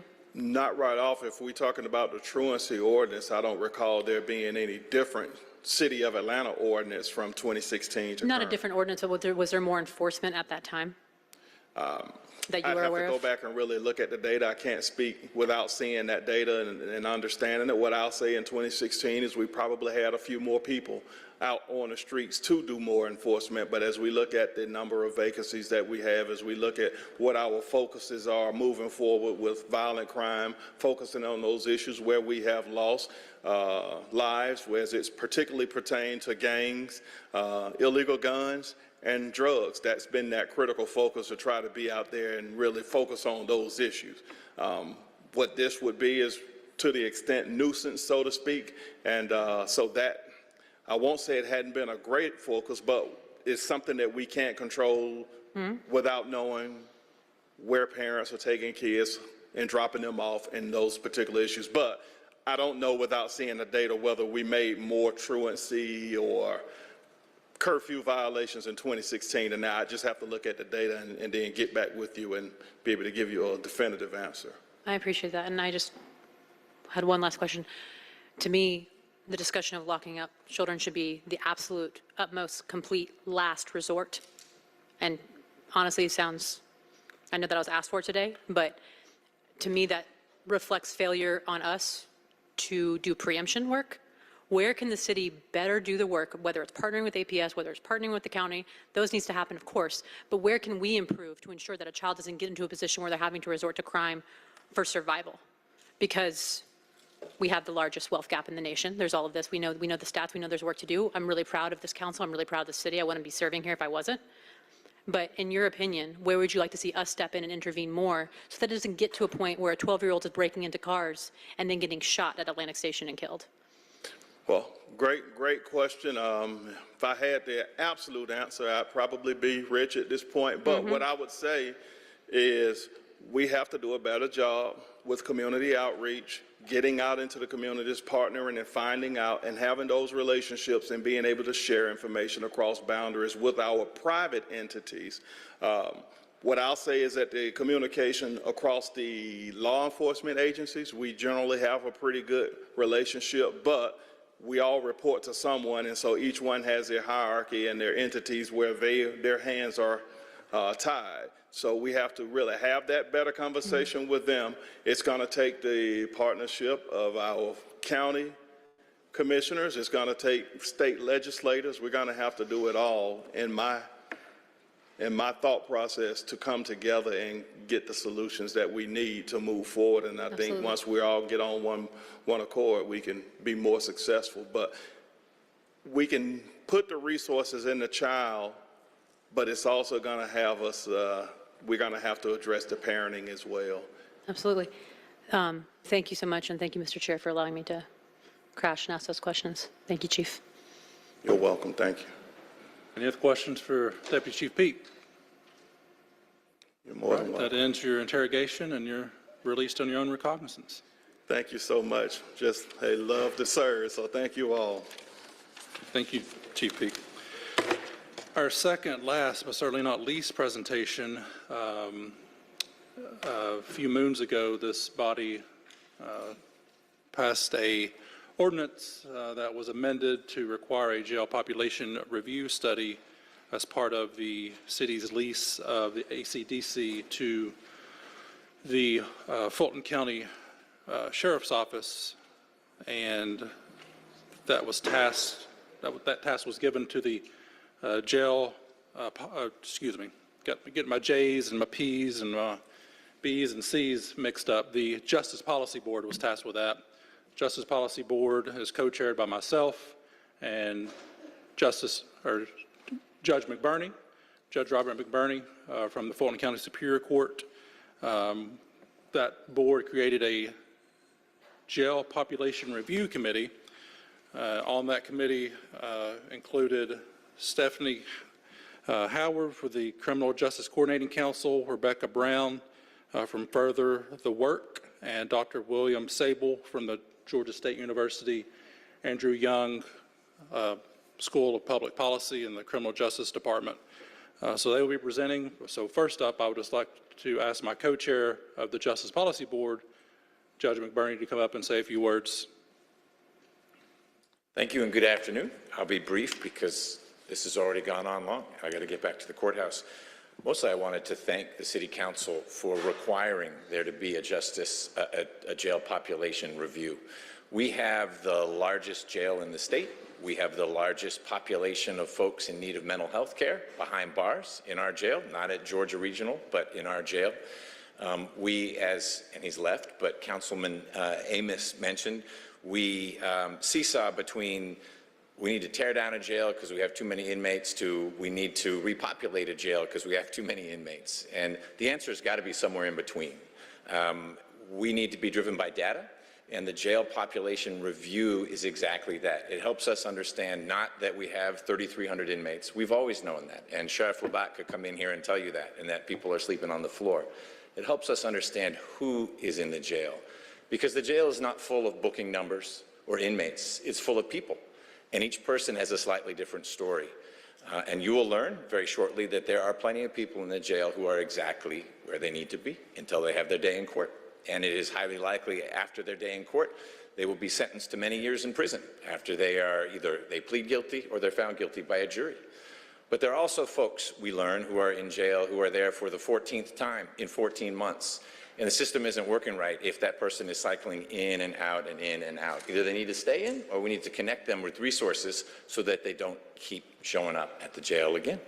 So what I want to do in closing is thank wholeheartedly Ms. Lopez-Howard, Ms. Brown, and Dr. Sable for giving us most of their last 4 or 5 weeks of their life. We owe them another Thanksgiving because they didn't get one because they were preparing for this and getting the jail population review report to this committee so that the deal between the city and the county could move forward. Our work has just begun. You'll hear about a report that is largely complete with a first cut at the data, but that there's more work to be done, and we are hopeful that this body and the County Commission will support the Justice Policy Board in continuing to understand who is in the jail and why, so we can make smarter decisions at the street level, officers diverting people to a diversion center, taking them into custody, keeping them there if that's what it needs to be. But without the work of these 3 folks from whom you're going to hear over the next minutes, we would know a whole lot less other than the total population that's in the jail. So it's been very valuable work. We hope that we're able to continue it and that we get some meaningful results as we move forward. That will inform the policymakers here and on the County Commission to make more informed choices about where we head next. Thank you for your time. Thank you, Judge McBurney, and I'll echo your thanks. While the Justice Policy Board and Jail Population Review Committees made up of a number of people who do a lot of work, the grunt work was really done by Ms. Brown and Ms. Howard and Dr. Sable, and I know they had nights where they got anywhere from 0 to maybe 2 or 3 hours of sleep, so to get this report put out. So thank you all immensely, and whoever's going to kick the presentation off, go ahead and come up to the podium. Thank you all so much. Is the volume all right? Does that work for you? Okay, good. So I am Rebecca Brown. I'm not a local. I'm based in Northern California. I'm founder and principal of a justice-focused consulting firm called Further the Work. I work across the country to work with cities, counties, nonprofits to advance their justice systems pretty much at any intercept. I've been doing some work in Atlanta involving LEAD. I train nationally on the law enforcement assisted diversion model. And because of some work I've done on jail use analyses in other counties, I was asked to come into this project. As Judge McBurney said, this is a project that many people have contributed to, Stephanie Lopez-Howard and Dr. Sable among them, but also I want to appreciate the work of the City Council, as the judge said, to mandate this work. It's not that common that cities and counties mandate a jail analysis until and unless it's a question of whether to build a new jail. And when I do the work, one of the questions I'm trying to answer is, well, how are you using your jail now, and why, and do you know? Having listened to the family members this morning, you don't need me to tell you that the work that you're doing is more than administrative. It involves lives, thousands of lives every day. And I appreciate the time that you've allowed us to spend on this project. Let's see if this is the next one. I'm looking for the clicker to click. There we go. So the mandate that you offered, that you provided, that the Justice Policy Board has been charged with responding to, is to produce a detailed analysis of the jail populations, the total populations in the City of Atlanta and Fulton County jails, offenses under which they're booked, average length of detention, average bond issued per violation, reasons for detainee release, and the frequency of the charging of each offense. We have been able to answer some, but not all of those questions. Bond in particular is problematic because we identified that bond information is inconsistent in the data set. And what we really hope to do with this is to foster a multidisciplinary and intentional study of the use of your jail as an element of your criminal justice system. We identified some of the apparent drivers of jail use and the reasons for increasing populations, including increasing average length of stay, increasing jail bed use for people charged with felonies, process delays related to things like competency restoration, mental health, homelessness, and then procedural administration such as the transfer from state custody to superior court custody. So I've identified some of the opportunities for improvement in the jail process, but many questions remain. The thing to remember, though, is that these questions are answerable and that if you don't ask them, they won't get studied. Let's see if I could get this to go. There we go. I like to think of jail population analyses as this catalytic opportunity to identify the factors that drive jail use in your community and for all stakeholders to commit to ongoing analysis and intervention. Some of what I find in this work often is that criminal justice stakeholders' beliefs get challenged when we start looking at data. The belief in your own experience can be very strong and well-grounded, but if it hasn't been examined through the use of data, then it's nothing really more than policy by instinct or experience. Jail is the most expensive solution you have to almost anything, and in many ways it's often the most detrimental. And so this is an opportunity for you to make decisions collectively as a city and as a county to engage in smarter, safer, and more equitable use. Let's see.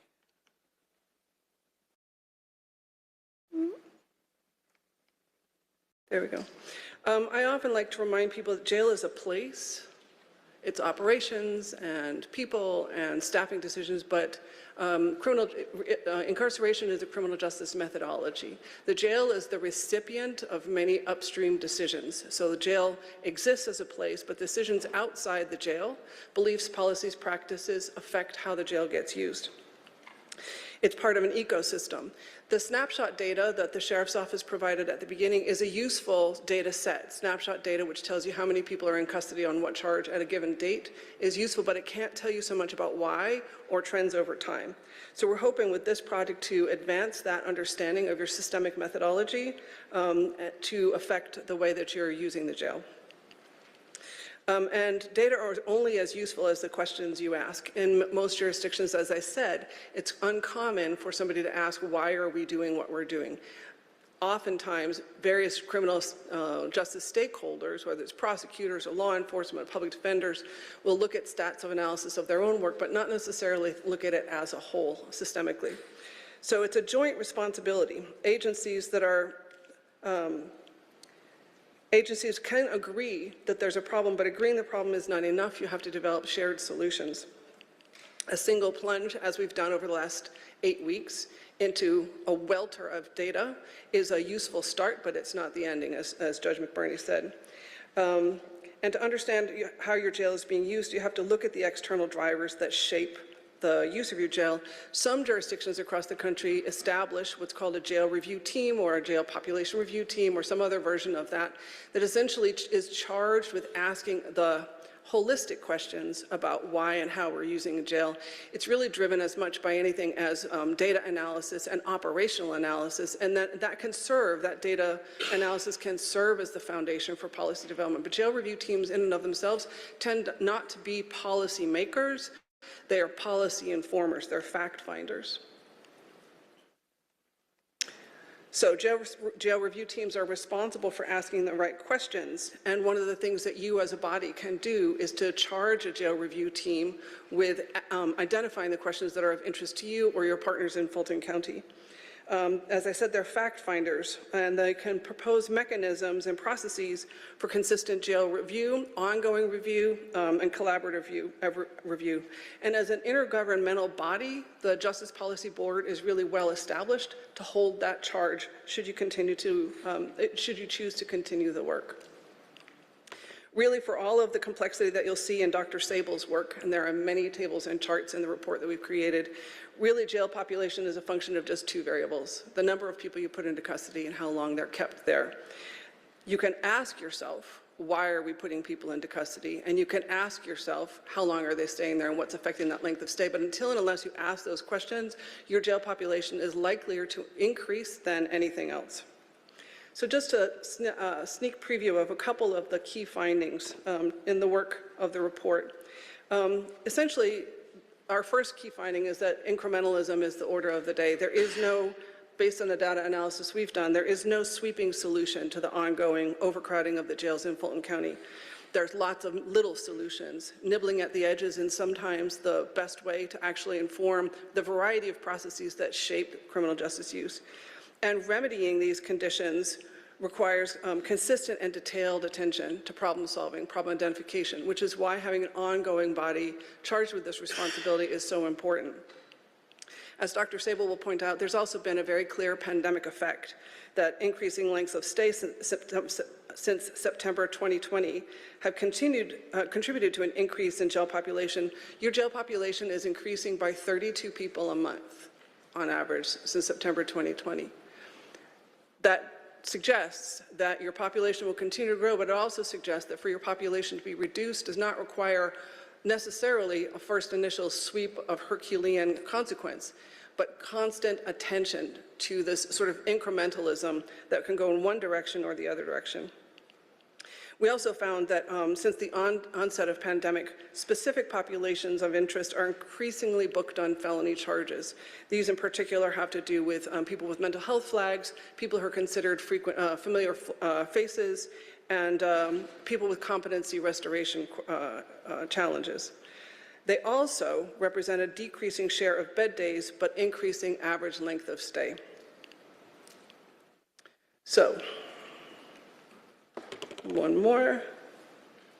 So we found also that misdemeanors, while they are an important consideration, oftentimes misdemeanors can be the place where you intervene most readily to reduce the number of people who are held in custody or to reduce their length of stay. Felony bookings represent an increasing share of jail populations in Fulton County since the onset of the pandemic. The average length of stay, ALOS, for felonies was increasing prior to the pandemic, but the pandemic has accelerated that trend. And to remedy jail overcrowding meaningfully, it requires targeted attention to felony bookings. And Stephanie in particular will talk a little bit about some of the things we found through a sample set analysis, a microanalysis of a sample set of people. We also found this, that 75% of misdemeanor bookings, which year to date in 2020 is 3,153 bookings, year to date, 75% of those bookings have no prior charges in Fulton County, at least in the 4 years prior to the study period. So for those who hold the position that people held in misdemeanor are held there because they have particularly complicated or complicating histories, our research suggests that may not be the case, that 75% have no prior bookings in Fulton County.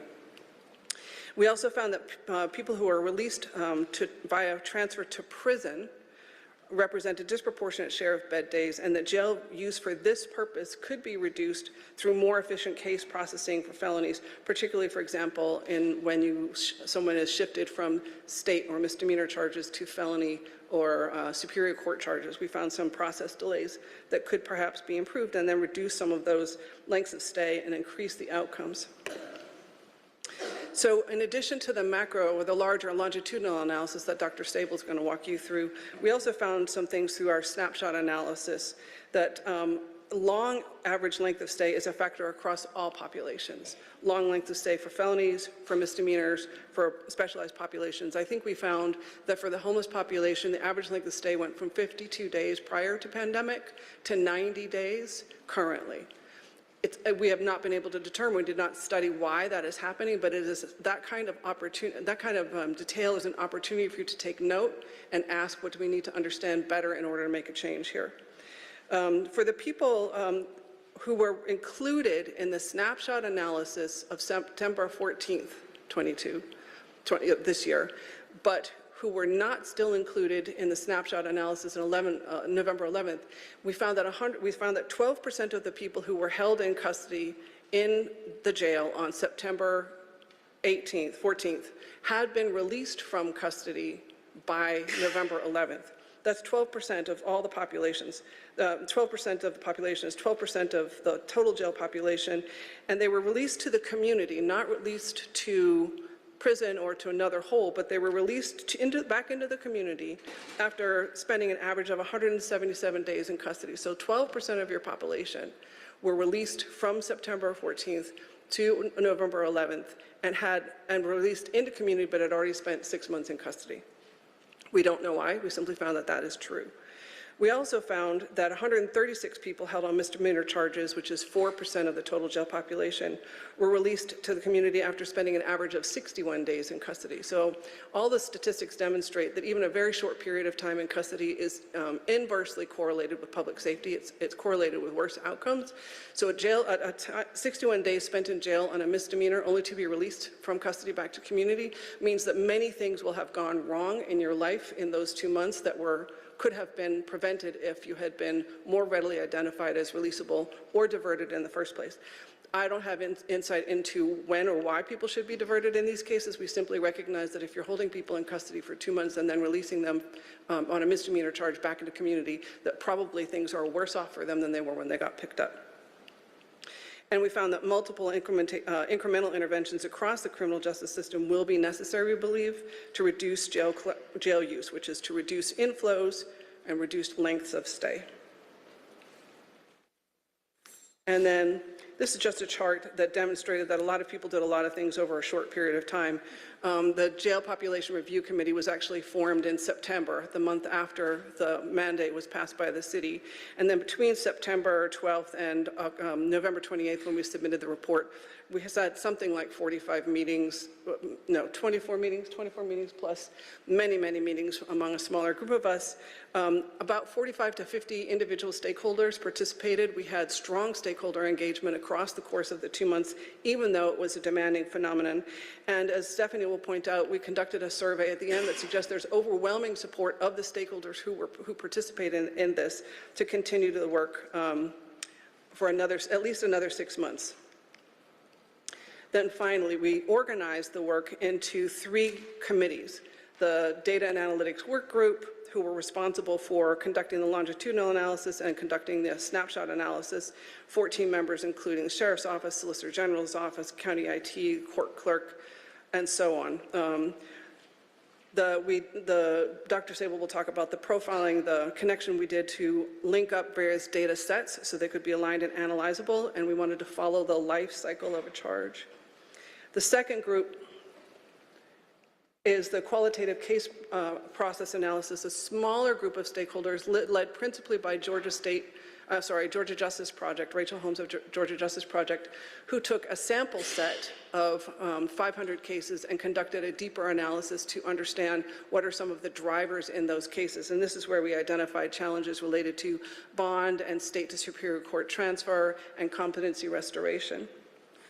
And then the Diversion Services Work Group took from that sample set information around individual people who, with support, could actually be released from custody.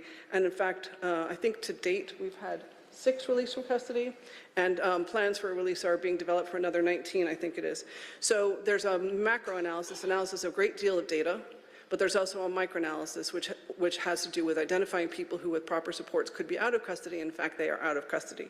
So if that's possible to do in the space of just a couple of months, it's highly probable, in my estimation, that you could make enduring changes if you were willing to engage in enduring inquiry. So I'm going to turn it off now to Dr. Sable, who's going to talk to you about the macro analysis, the longitudinal analysis that he led. Thanks. For the record, I'm Bill Sable, professor at Georgia State University. I did this work with a couple of my colleagues, namely Lorenzo Amata, who's an associate professor in the economics department, and a couple of graduate students, Summer Delgado, who also helped work on the case process and review, and Miranda Bauman.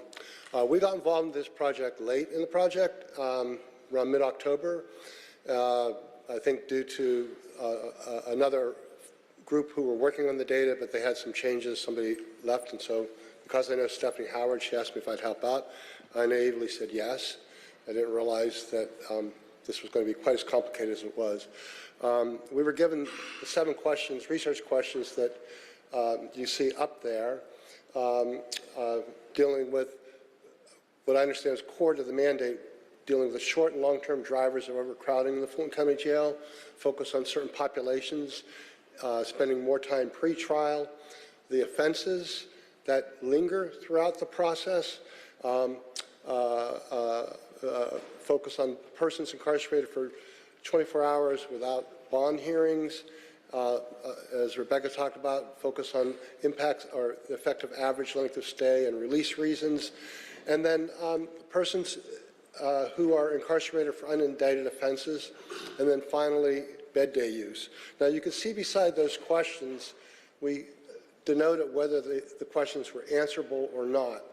And frankly, after we had reviewed the data that had been given to us, we determined that we could not answer questions 2, 3, 4, and 6 reliably with the data. Now, I want to talk about the data sources to make one thing clear. The data that we got came primarily from Fulton County's Odyssey system. And our determination that we couldn't answer the questions was not based on problems with the Odyssey data in and of themselves. Rather, the data that we received were drawn from Odyssey using a method that developed data for another project. And I think the reason why the data were drawn using that method was just expediency. The time frames to complete the review were very short. We need to get some data and move along. The folk that we worked with who know the Odyssey database, one of whom is here, Marlon Greathouse, were very helpful in explaining a lot of stuff to us. But the way the data were drawn presented some problems, particularly for linking records of persons across cases, across segments of the data that would measure when charges were filed, who charged them, when case processing events occurred. So we couldn't measure and answer a core question like what cases got hung up in the process due to this, that, and the other. They're answerable, and I believe the Odyssey system can be used to answer them, but we'd have to go back and draw data from Odyssey in a different way. So it looks like we couldn't answer a number of questions, but I think the questions we addressed were core questions. And particularly short and long-term determinants of growth in the jail population, changes in length of stay, its contribution to it, and components of the population that are accounting for most of the jail bed days. In the work that we were given some definitional issues that the board, the Jail Review Board, had come up with before we got involved. One was populations of interest included a group called familiar faces. Familiar faces were defined as persons who had been booked 3 or more times in a 24-month period on a certain set of charges with no felony offenses.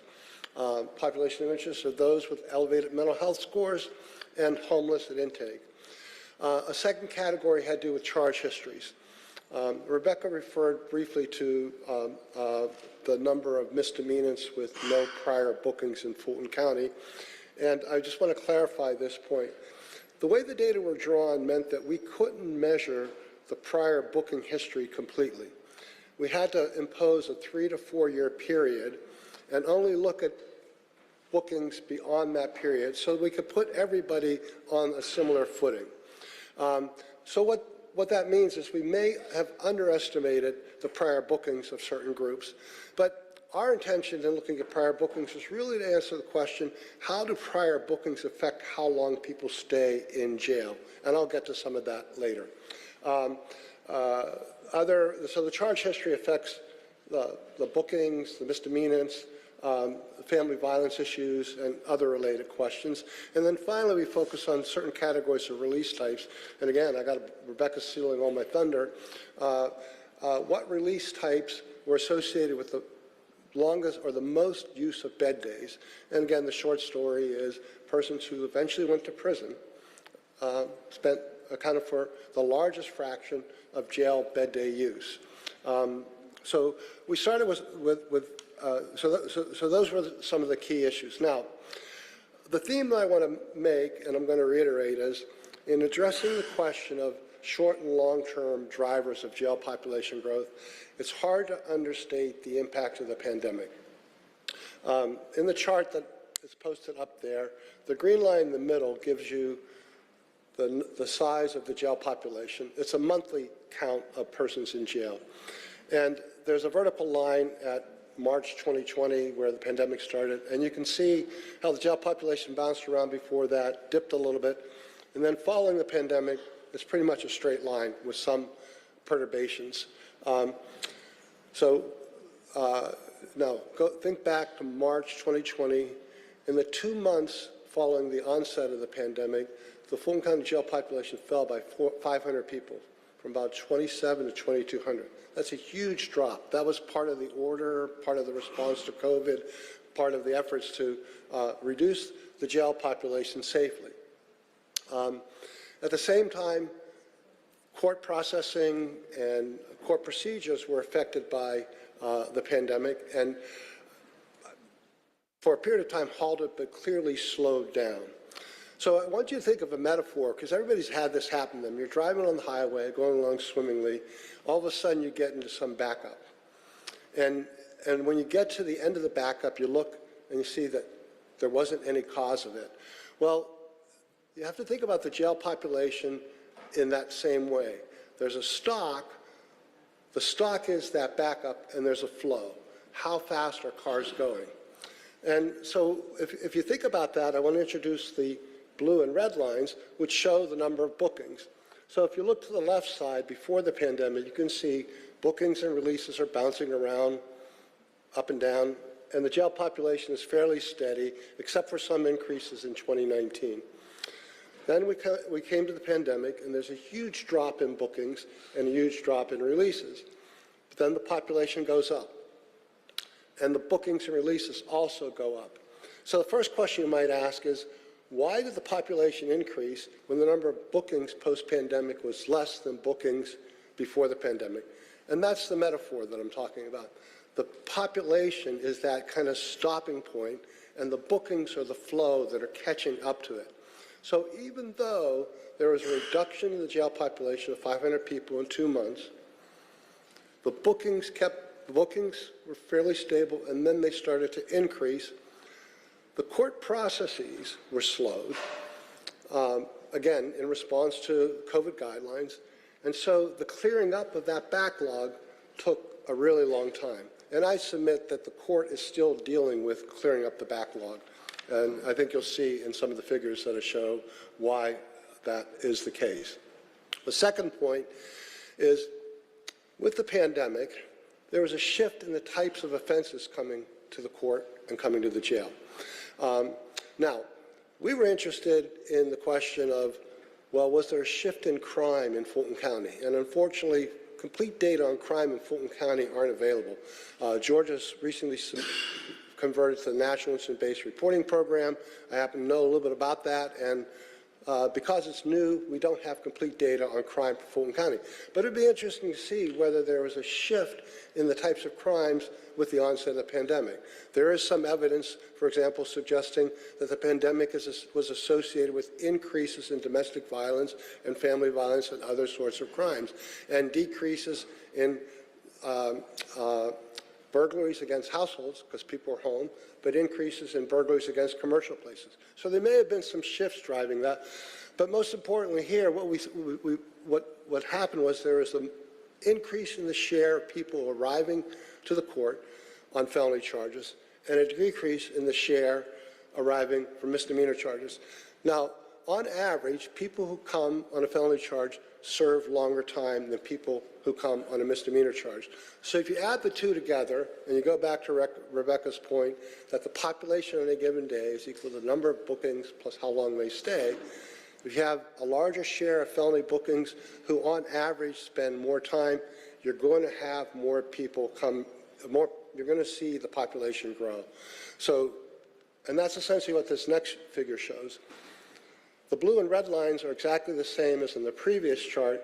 The green line shows the average stay by persons released. Again, this is a monthly chart. And the yellow line at the bottom shows, that's for persons charged with felonies.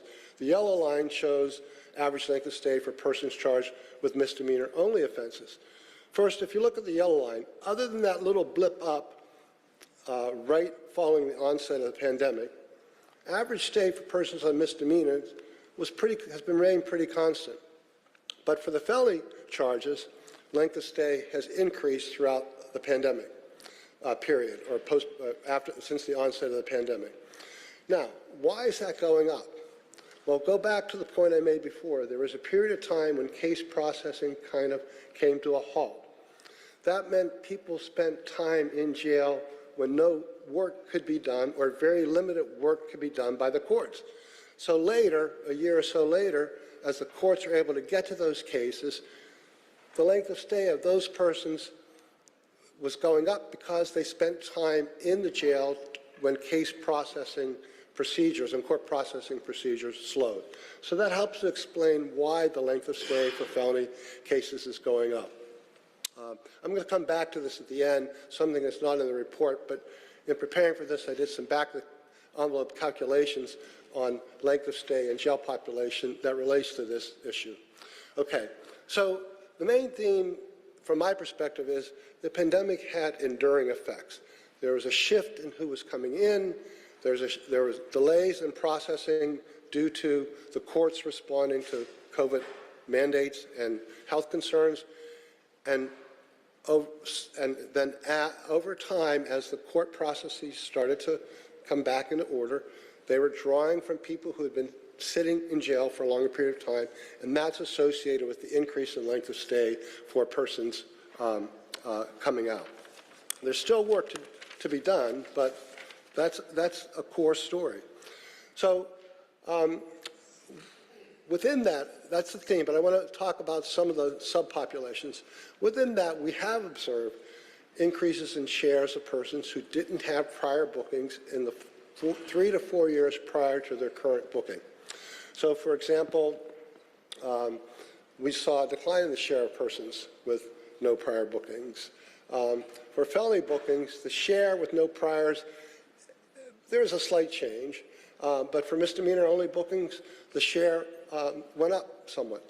Now, the prior booking issue, again, okay, this is me commenting, this is a bit outside the report, but you can think about prior bookings in two ways. One is, well, are these people a risk to public safety because they've had prior bookings? And would that increase the probability of detention, how long they stay? We know from the data that persons with prior bookings serve more time in jail before release. But another way to think about this is, and I mentioned, we could only observe prior bookings for a 3 to 4 year period. Another way to think about this is if a person has not had a booking in 3 to 4 years, does that potentially indicate a cessation or reduction in criminal behavior and criminal activity?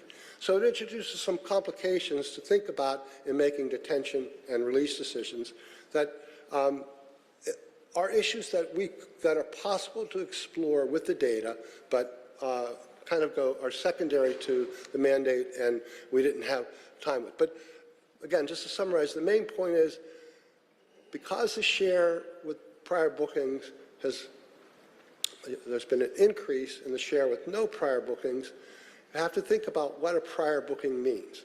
Is it an indication of criminal history, or if it's been 3 to 4 years since their prior booking, is it an indication of cessation of criminal behavior? And it's an issue worth exploring in more detail if this review work continues. This slide just repeats some of the other points I've made. I want to talk a little about some of the specific populations. So we were asked to look at this group called familiar faces, and we were asked to look at homeless folk, and this category of persons called divertibles.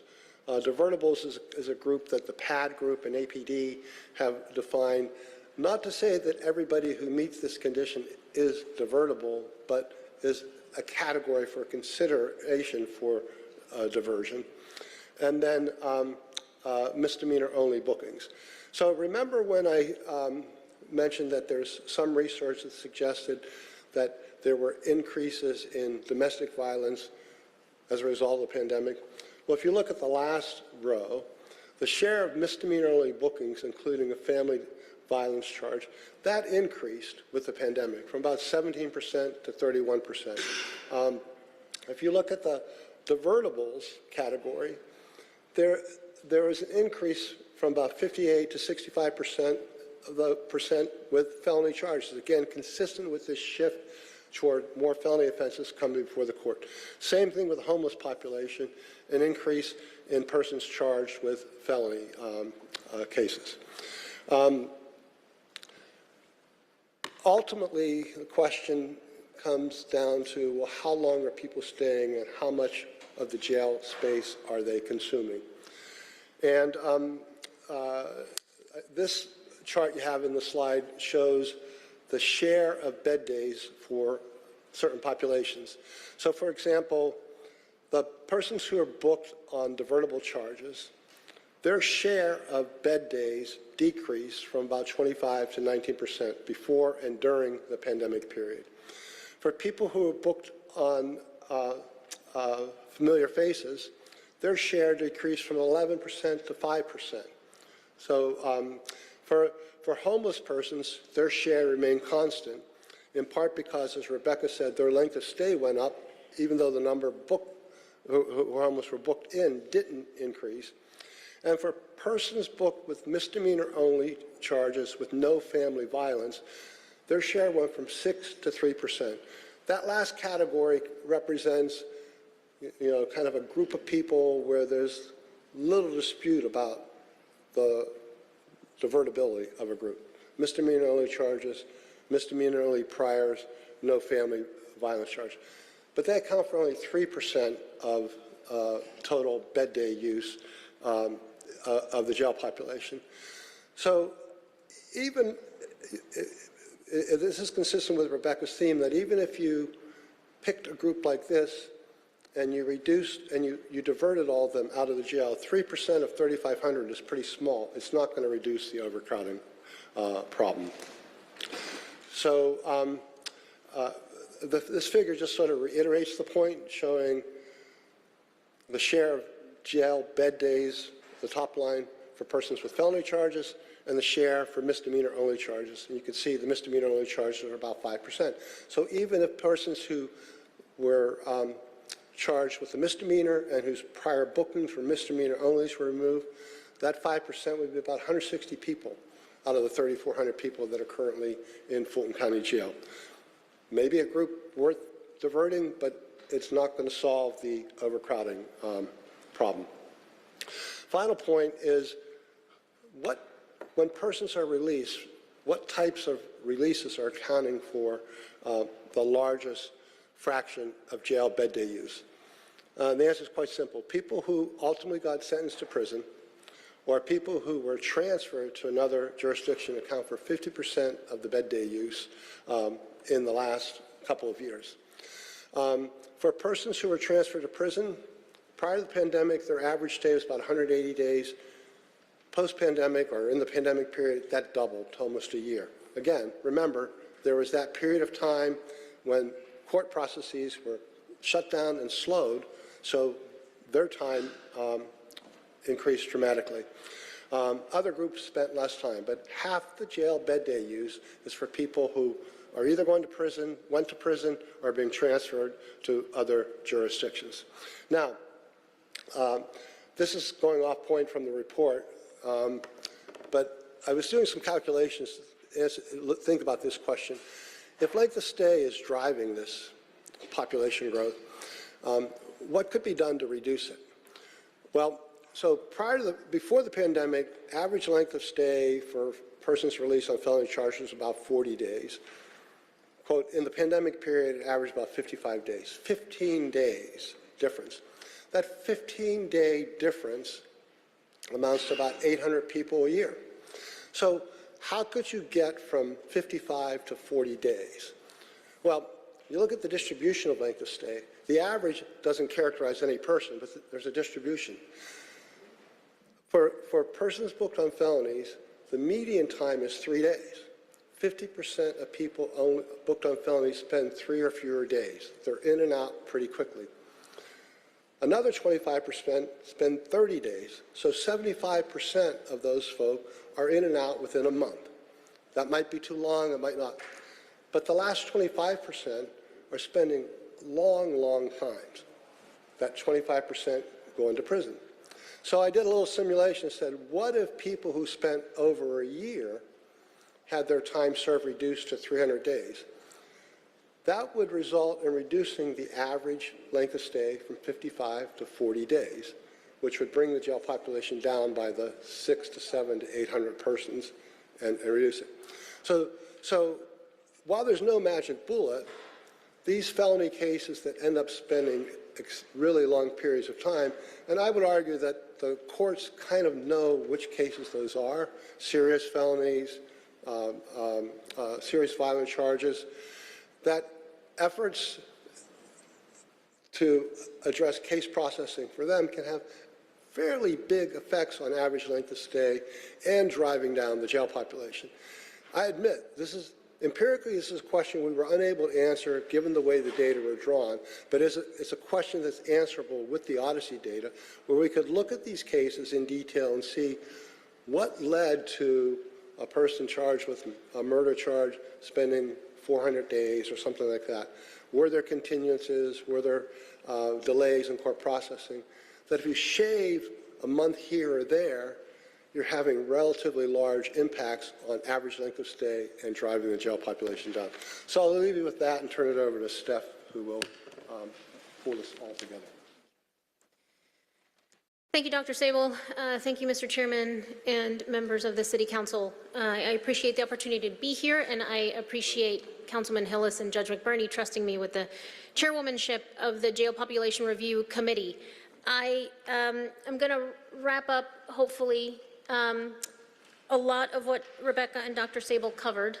I'm going to talk a little bit about the individual attention to people and looking at their cases as part of the overall analysis, right? So as Dr. Sable mentioned, Odyssey is a ginormous system. It covers everything from the jail management system to the prosecutors to pretrial to cases.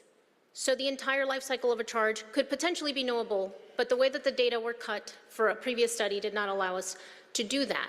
That means that you could actually look at a lot of the subpopulations that Dr. Sable was alluding to at the end of his presentation.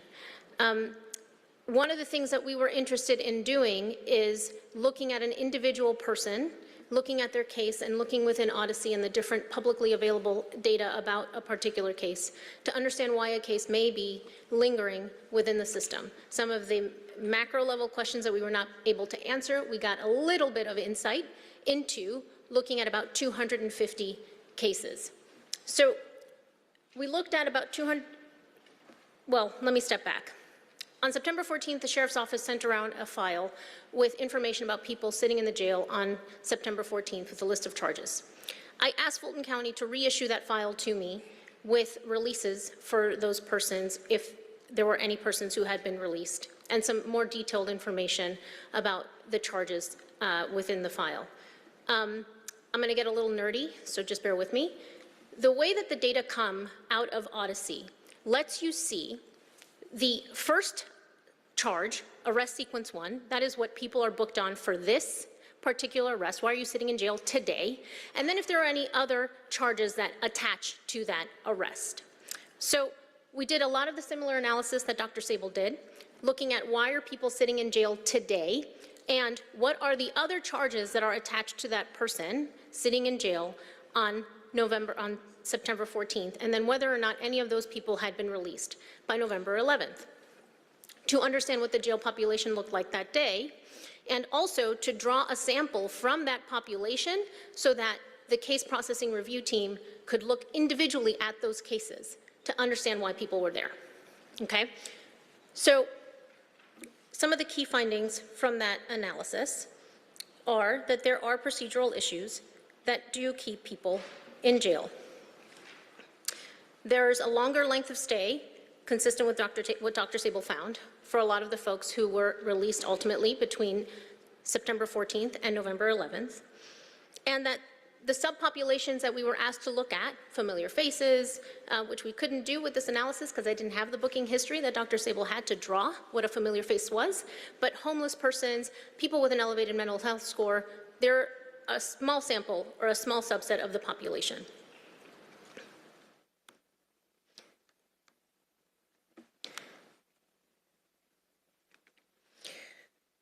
So, what did we find when we looked at the snapshot data?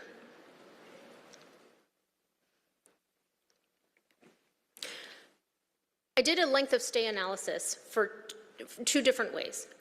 If you are still in jail as of November 11th, I know you're still in jail because I don't have a release date for you and I don't have a release reason, what is your average length of stay? So people with misdemeanor only charges for the current booking and for prior bookings, right, that arrest sequence 1, I know you're in for a misdemeanor today, and then all of the other arrest sequences that I have attached to you on that booking episode, those are all also misdemeanors. You've been there for about 108 days, and that was about 7% of the 3,218 people within Fulton County Sheriff's Office jurisdiction, because there was a percentage of folks who were out of county. So I didn't count those folks in the analysis that I did of the snapshot data. You're not taking up space in one of the Fulton County jails, okay? Folks who are homeless, who had a known mental health flag, had been there for 233 days. They're about 2% of the population. Folks who were homeless at the time of booking, mental health flag or not, so this is the entire homeless population, had been there about 236 days. Those were 11% of the population sitting in the jail. People who had a family violence charge of any severity had been there about 277 days on average. That was about 9% of the population. If you had a known mental health flag, regardless of your homeless status or anything else, a mental health flag is defined by somebody with an elevated mental health score of 5 or greater on the Correctional Mental Health Screen, which is a validated mental health screening tool that the Fulton County Jail uses to assess potential mental illness and refer for deeper screening.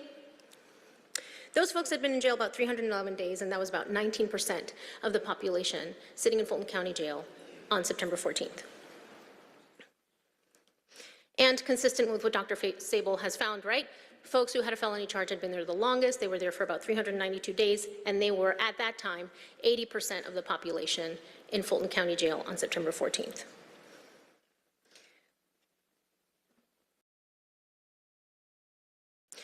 So 979 people total between September 14th and November 11th had been released from Fulton County Sheriff's Office custody. A subset of that, 633, were released to the community. So I took out folks who, for instance, were extradited or on a hold, transferred to another jurisdiction, or transferred to prison. I'm not counting those folks in the average length of stay nor in the numbers that are reported in the following table. So 633 people had been released between September 14th and November 11th to the community. The vast majority of them had been released on bond. That included 205 people who had been released on bond after spending about 130 days on average in custody. Another 60 had been released for time served for a felony, and they spent about 364 days on average in custody. About 136 people had been released on a misdemeanor offense across all different types of releases, and they had spent on average 2 months in custody.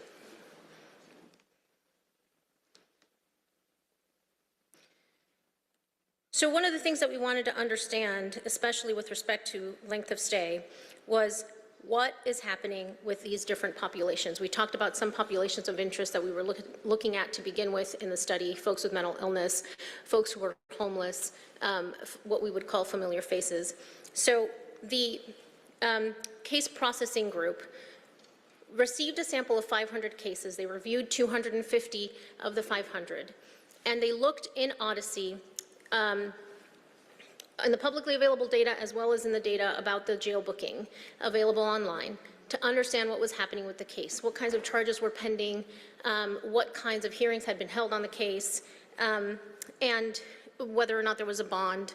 What could we know about what this person was held for that could illuminate any points of intervention potentially to get them out of jail? They grouped those 250 cases into 3 different buckets. The first is what we would call the acuity bucket, and these are not mutually exclusive, right? There are people who fall into multiple buckets. Acuity barriers means people who, with the help of some sort of social services, could potentially be released to the community safely. The procedural barriers bucket means your case is somewhere in the court process and it is hung up. The biggest, one of the biggest barriers that they identified through the review of the 250 cases was when a case is transferred from state court, meaning a misdemeanor charge is converted to a felony charge, something happens or something has to happen for a court case number to be assigned. Without that court case number, nothing can happen. The case can't be reset for bond, like nothing can happen. And so when that transfer is happening, something is lost in the works, that the case numbers aren't quickly assigned, and that can get people stuck. Another big issue that they found was competency evaluation delays. People awaiting competency evaluation, their calendars get reset, they're awaiting evaluation, or they've had the evaluation and they're awaiting transfer for competency restoration. Cases that are unindicted, folks with a pending probation violation. One of the other procedural barriers that they identified is the requirement for an address before a release. And if you are homeless, you can imagine that that would be a barrier, right, to release if you are required to have an address before you can be released. Finally, financial barriers. Folks who are in jail because they can't afford to pay a bond of some amount. It doesn't matter if it's $1, $500, or $10,000. They looked at particularly folks in jail on a bond of $5,000 or less, and those for bonds between $5,000 and $10,000.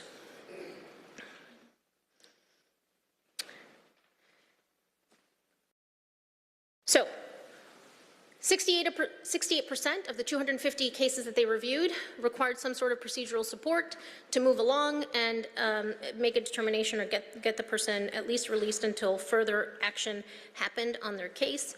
Some of those procedural barriers, as I mentioned before, they were unindicted. They couldn't find an attorney listed online. They were awaiting a conflict attorney. This happens sometimes when there are multiple defendants on a single case, and a public defender's office in Fulton County is assigned as one of the attorneys. Somebody else needs to be assigned as conflict attorneys because you can't have everybody represented by the public defender's office. Financial barriers, 30% of the 250 cases reviewed were in custody because they weren't able to pay bond, of which 24% were unable to pay a bond of about $5,000. And then 35% of the cases, 250 cases reviewed, were identified as having some sort of acute barrier, homeless, having mental illness. They are lacking an address, right? That with social supports, they could potentially be released. What does that look like, right? So we talked a lot about lines and graphs and trends and length of stay on a macro level, but what does it mean to a human, to an individual sitting in jail, right? Here's an example of one case. A person picked up for misdemeanor loitering. We did not have bond information because they were held. Their competency calendar had been reset 15 times and they had been in jail over 300 days. Here's another case. A person held on a misdemeanor that was transferred to state court, so that misdemeanor offense for which they were arrested was getting converted to a felony. They had received a bond hearing. They got a bond of about $8,000. That case was transferred to Superior Court 15 days after that bond hearing, right? So I just want to be clear because I know if my friends in the prosecutor's office are listening, they're going to get upset if I don't say this. We found no evidence that there was any issue with 72-hour bond hearings. Folks were having the bond hearings that they were supposed to have. So the person had been picked up. They had the bond hearing. Bond was set. The case was transferred from state court to Superior Court within 15 days. There was a subsequent bond hearing where the bond was reduced from $8,000 to $3,500. The case had been unindicted, and there had been no further hearings and no other action on that case, that person had been in jail for 495 days. In another case, this is an example of no address, no money to pay bond, you sit in jail, right? A person was picked up on felony possession of methamphetamine. So felony drug offense, they were issued a bond of $500. They needed a redress to be released. They were homeless. They had been in jail for 130 days. When Dr. Sable talks about, and Rebecca talked about, incrementalism and nibbling around the edges, this is the kind of stuff that we're talking about. It takes time and effort. There were 6 attorneys and 2 volunteer lawyers from Georgia Justice Project reviewing 250 cases we did in 8 weeks. And then I had a team led by Maxwell Ruppersberg, who's in the room with me, looking at what do we do for people who have been identified as having acute needs. Service providers sitting together, reviewing a spreadsheet, looking at booking numbers. What's the issue? This person needs an address, or this person is in permanent supportive housing, right? Can we get them into permanent supportive housing? Is this somebody who's appropriate for PADS caseload? Is this somebody who's appropriate for Fulton County DBHDD? Having conversations about what people need to potentially get out of jail. This person has a $500 bond, Women on the Rise, or the Bail Project. Can one of you help get this person out if we have a case plan, meet them at the door, get them into services? We've reviewed 26 cases because, believe it or not, those conversations take a lot of time. We were able to review about, I would say, somewhere between 5 and 6 cases at a clip. We're meeting at about an hour at a time. I've got a bunch of people sitting down together, looking people up in disparate systems. So I've got Partners for Home looking people up in the state health management information system. I have the prosecutor's office looking to make sure that there isn't any hold. I have Georgia Justice Project taking a look at Odyssey, seeing what's happening with the case. Has any further action happened since the last time we reviewed the case? I have the public defender's office saying, yes, they're one of our clients and they've been assigned to social work. Let's see what we can do. This is the conversation, a multidisciplinary team conversation that happens about cases for people to figure out, is there somebody that we can get out of jail safely and securely and move into services. So we triaged 26 cases. We found that about half of those folks, because DCS, Chief Beggs, did a search of the Department of Community Supervision system to look to see whether or not any of those folks were on felony probation or had a felony conviction. Half of the 26 people that we reviewed were not on felony probation, and another 8 were on what we would call administrative probation, so they're not actively supervised. And we tried to get them into services. 6 people were facilitated release with assistance from the Bail Project or Women on the Rise. They had spent about 122 days in jail with a range from 79 to 181 days. 2 people had pending misdemeanors. There were 2 people with pending non-complex felonies. 1 person had a case that was in that transfer period from a misdemeanor to a felony, so it was going from state court to superior court. And 1 person, their booking was characterized as a non-complex felony. So where do we go from here, right? One of the things that we learned with the Diversion Services Work Group, like I said, I had a bunch of service providers sitting in the room who had been working with Fulton County Jail, with the criminal justice system on different projects. And I call this the rainbow turkey. For the record, this is what it is. It's the rainbow turkey. And this is all of the different things that are happening in Fulton County around helping people in jail, either with pre or post-arrest diversion, right? And some of it is data sharing, trying to get information between the criminal, some of the criminal justice partners, unfamiliar faces, and the Partners for Home and PAD to look at and share data about people that they're trying to intervene with. Some of it is actually targeting folks who are characterized as familiar faces with services to identify them when they are picked up and booked into jail, and then figure out how to help them get out of jail and connect them to services. Some of it is accountability courts, right? I work for the state. One of the things that I do is traffic and accountability court data. We've spent a lot of money at the state level on accountability courts, and so getting people into accountability courts, there are several in Fulton County. So there are many, many interventions that are happening within the county and the city to try to identify folks and get them into services and out of jail. That is one of the findings, I would say, from the Diversion Services Work Group.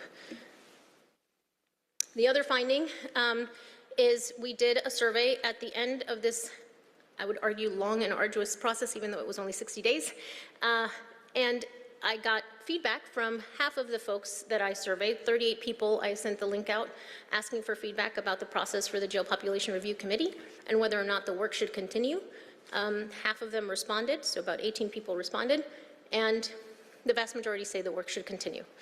That it should continue, and actually the folks who said the work should continue said it should continue for a year, although people were willing to concede 6 months. So the work is important. People realized that this is not work that can be done by a single agency, that it requires multidisciplinary effort, that it requires additional analysis, and that the answers to our questions are knowable.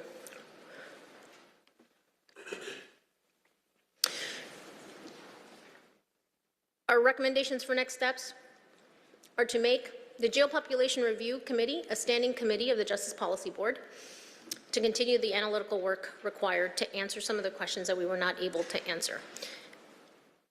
Among the things that we realized, and Dr. Sable alluded to when he presented, the way that things are defined, divertible offenses, releases, really kind of mundane, and to use a phrase from Rebecca, mind-numbing detail, the way that you define what you are asking and what you are trying to answer is really important. And we did not quite have time to get to all of the nitty-gritty detail about how we define all of the various data elements in Odyssey, for instance. We touched a little bit on this, I think, at the front of the presentation, but the other piece is we received data from ACDC. We made the initial request on October 11th after some back and forth with the technology or the jail management system provider and the captain at ACDC. We got a clean file on October 25th. By the time we did the initial analysis to determine whether or not we could use the file and ask some additional questions, we just didn't have enough time to complete the analysis on that file and look at the overlap between ACDC and Fulton County Jail. So that's another piece that would be important to really have time to investigate. The work of the Jail Population Review Committee requires resources, ongoing project management, and resources for research. Dr. Sable is very kind to devote his time pro bono and a bevy of graduate research assistants and time from another professor, as he mentioned, Dr. Almada at Georgia State University, but it is time intensive to analyze this much data and produce insight and information. Sustaining the work of the Jail Population Review Committee with resources for both project management and research expertise would be required if this is something that folks are interested in continuing. Establishing a stakeholder group for Odyssey to standardize definitions, and I would argue even for Odyssey and ACDC, coming up with a uniform language, right? For what we are going to call releases, how we're going to characterize them, what is going to go into those buckets is really, really important. Engaging Odyssey expert to determine the data requirements to conduct the analysis, we need to redraw the file, right? We got a file that had been drawn for another project, and it couldn't get us all the way there for all of the research questions we needed to answer. So we need a new cut of data, and we need to sit down with folks and spend some time actually defining what that means. And finally, right, this isn't just about the numbers and the figures and the average length of stay for an entire population. This is about people sitting in jail today who need to have their cases reviewed and need to have a plan developed with a multidisciplinary group of stakeholders and to understand why they're there and how to either help them get out or help their case move along. That's all we got. Thank you.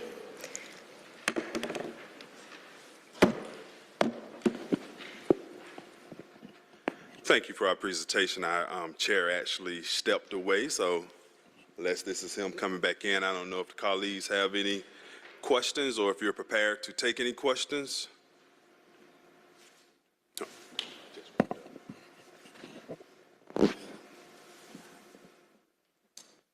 Councilmember Bond. Thank you, Mr. Chair, Mr. Vice Chair. Thank you all for your report and the hard work that you've been engaged in over the last 60 days. I don't have any questions about the report because for me, it feels a lot like deja vu. I mean, this is an obvious problem that has been around prior to the Atlanta considering a lease with Fulton County for space. In the early 2000s, I hope, I think research ought to continue on this subject matter, but, you know, the city of Atlanta doesn't really have any other than our police arresting people and taking them to the jail. At this point, doesn't seem to have any role in what the solutions are to solving the long-term issues of why people are incarcerated in Fulton County. It sounds like it's process issues. I think the statistic was given by the last presenter. I think it was 68 or 60% came because it was procedural issues that held people in the jail between the court and the, I guess it's the procedures between the court stays. And so that's something that on the Fulton County side of the ball that desperately needs to be addressed. I hope this research continues, but I hope it continues in a way that operates from a different set of assumptions about the jail, not the spaces that are involved or available today, because when the jail opened almost 40 years ago, it was already overcrowded. So when you're doing the study, you can't necessarily just study it for the space that's available there today. You really need to study what is the perfect amount of space, or what size jail should Fulton County have, because it's like someone giving you a sweater when you're 15 and you're 56 now and trying to figure out why it doesn't fit. I mean, you know, it was too small from the beginning, right? So this work does need to continue, and I would encourage the committee to pull out the two studies on the consolidation of the Atlanta and Fulton County criminal justice system. There was two of them done in the early 2000s that talked about combining our criminal justice system, you know, because it recognized that the city of Atlanta was the greatest contributor to the population of the Fulton County Jail. And so they took two stabs at trying to see how we could best consolidate our systems, make them more efficient, and to save money between the two jurisdictions. You know, our jail is empty because we have a horrible so-called bail reform law here in Atlanta that just lets everybody out, that has a 80% failure rate where people do not come back to court. And it was enacted largely because the previous mayor said it was one of their signature things. It wasn't studied. We had no public hearing. We had literally no public debate about it. And so it passed, and so our jail became subsequently empty. But that doesn't speak, you know, it helps people who want to get out of jail, but it doesn't do anything for the victims of those people who come to court expecting justice. There's no justice. Conversely, you've got a jail that's already too small over there at Fulton County, bursting at the hilt. On any given day, 60 to 90% of the people that are there because of cases generated outside or inside of the city of Atlanta. And something else you have to consider is that when you talk about referrals or diverting people to PAD, neither the city of Atlanta or Fulton County can tell their police officers, we can't pass a law or a policy that mandates or controls who they arrest and why they arrest them. The power to police is derived from the state of Georgia. So an officer has that discretion to charge people or not. It comes from the state of Georgia, and neither the county or the city can control that. So that's something else that needs a look and a study, and will involve the state of Georgia for being involved. You know, this is an extremely important issue. People should be treated fairly by the criminal justice system. But if you were here earlier today when you heard Council Member Amos, he was absolutely right. People in recent years asked for the police to be more restrained in their law enforcement efforts. Now that has flipped. People want more policing. At least the people that have talked to me, they want more police in their community. They want to see bad, quote unquote, bad guys off the streets. And so there has to be a remedy for that. I mean, this report is interesting, but like I say, these are issues that have just been talked around and around and around, you know, the last 30 years. And everybody knows, I mean, you know, this is a detailed look at it, but everybody knows why the jail is overcrowded. And, you know, it lays over there at the coordination between Fulton County. And, you know, I just want to say for the record, you know, I've never been opposed to the report, but I was opposed to getting people off the floor while we waited for the report. Because everybody's talking about how concerned they are about people at the jail, but having worked in the facility that was actually worse than Fulton County, the old pretrial detention center, it's actually worse conditions over there than exist at Fulton County today. I know firsthand what it's like to see people sleeping on the ground. And so even though, you know, we want to see a day where people who don't need to be incarcerated necessarily need to be there, you know, we need to work swiftly to resolve this issue so that we're treating people humanely, you know, across the board. So I appreciate your work and glad to receive it. I think it's something that you should continue, but this is something, you know, I mean, that the sheriff isn't even necessarily controlling, you know, and the sheriff has a lot of this blame laid at his feet, and he doesn't even really control most of these issues that are causing the jail to be overcrowded. So I hope that we will, just in the way that we talked about trying to coordinate better on the youth with our sister governments earlier today, that, you know, it is time for a review. The county and the city in the late 50s, they decided what services they were going to provide, how they were best going to coordinate and do that. You know, and it's been 60 years. And so the communities of service have changed, but the institutions have not changed.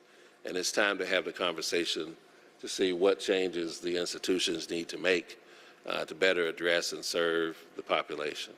You know, I mean, 90% of Atlanta is in Fulton County. You know, you got to work together to try to resolve it.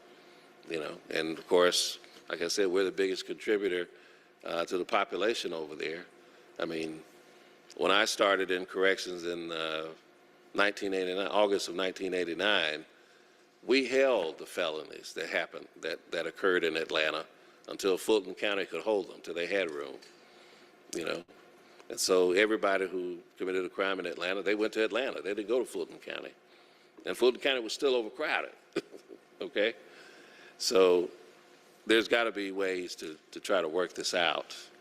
And I appreciate your work, and I hope that you'll continue to do it in some way, shape, or form or fashion that will result in the constitutional changes to the county that will allow these improvements to happen. I withdraw. Member Waits. Thank you, Mr. Chairman.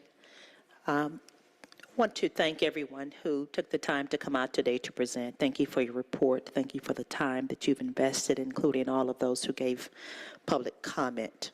I want to speak to two things. Citizens do want lawful and respectful policing. I've never thought there was a call for a reduction in policing, but in fact, I think it's lawful and respectful policing to which individuals are not murdered for routine traffic stops, or mentally ill individuals are not shot in the back while running. So I think that we want to be clear about what the public call was for. But for the record, the Atlanta Detention Center, to my understanding, was never supposed to be a solution for crime. In fact, it was a location that was open to rid our city of homeless individuals prior to the 1996 Olympics. That is my understanding. So I want to make sure that that goes into the record today.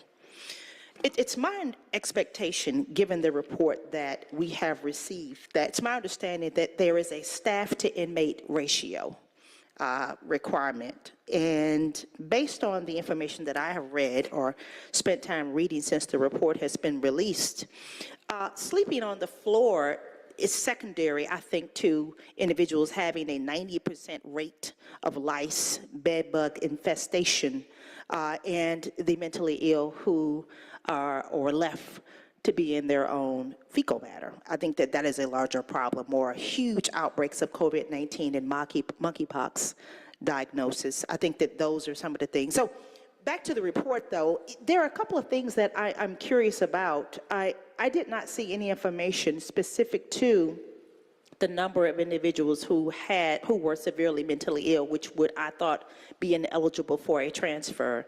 So that's one. And also the number of incidents of violence between individuals who are in custody regarding violence toward an inmate or to an officer, and some information regarding remedial actions or measures to address the issue of lice, bed bugs, COVID-19 and monkeypox outbreaks, things of that nature. I didn't see anything on that. And then it's also my understanding that there are excessive vacancies within the Fulton County Sheriff's Department, which would mean that, you know, with the new facility, there is no one to staff it, was the other concern that I had, at least. But nonetheless, that would be my expectation, is that if we have the data, that we utilize that information to make the best possible decisions. And based on what I have seen or read, it seems almost disturbing to me that we're having a conversation about people sleeping on the floor when we just had a severely mentally ill person die on the 23rd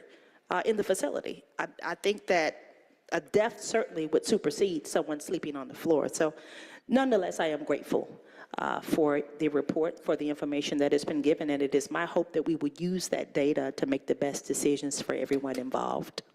Thank you so much. Do you want me to answer some of the questions, Yeah, go ahead. Councilman, that I heard? So thank you for the question, Councilwoman Waits. I'll try, I'm going to try to remember some of the questions that you had embedded in there. The first question with respect to staffing and staff to inmate ratio, we did not receive any of the operational information on the number of persons staffing Fulton County Jail, or how many officers they had working on any shift or anything like that to do that level of analysis. The question with respect to persons in for offenses that related to assaulting another inmate, or even whether or not those offenses would be knowable. My recollection from looking through literally thousands, and just very briefly, of charge descriptions. So I'm going to go back real quick to the thing that I talked about in terms of definitions, right? One of the things that Dr. Sable and his team did was they took what amounted to tens of thousands different charge descriptions. So you have a statute, and then the description for why that person is in custody, right? They took those charge descriptions and they ran them through this tool that RTI, Research Triangle International, created, called the Rapid Offense Text Autocoder. And that tool takes those offenses, it's all in the report, and puts them into standardized buckets. That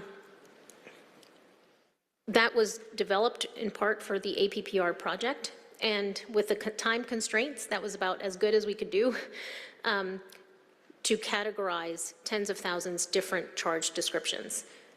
I think within that, and Dr. Sable, correct me if I'm wrong, there may have been some charge descriptions in there that alluded to like inmate on inmate violence, but I don't really know, right? But that is something that could potentially be knowable and investigated if that is a question that you had specifically. Most of those would be characterized as assault or battery. Yeah, so those would be characterized as assault or battery, and we may or may not know the kind of the target of that assault or battery in the charge description.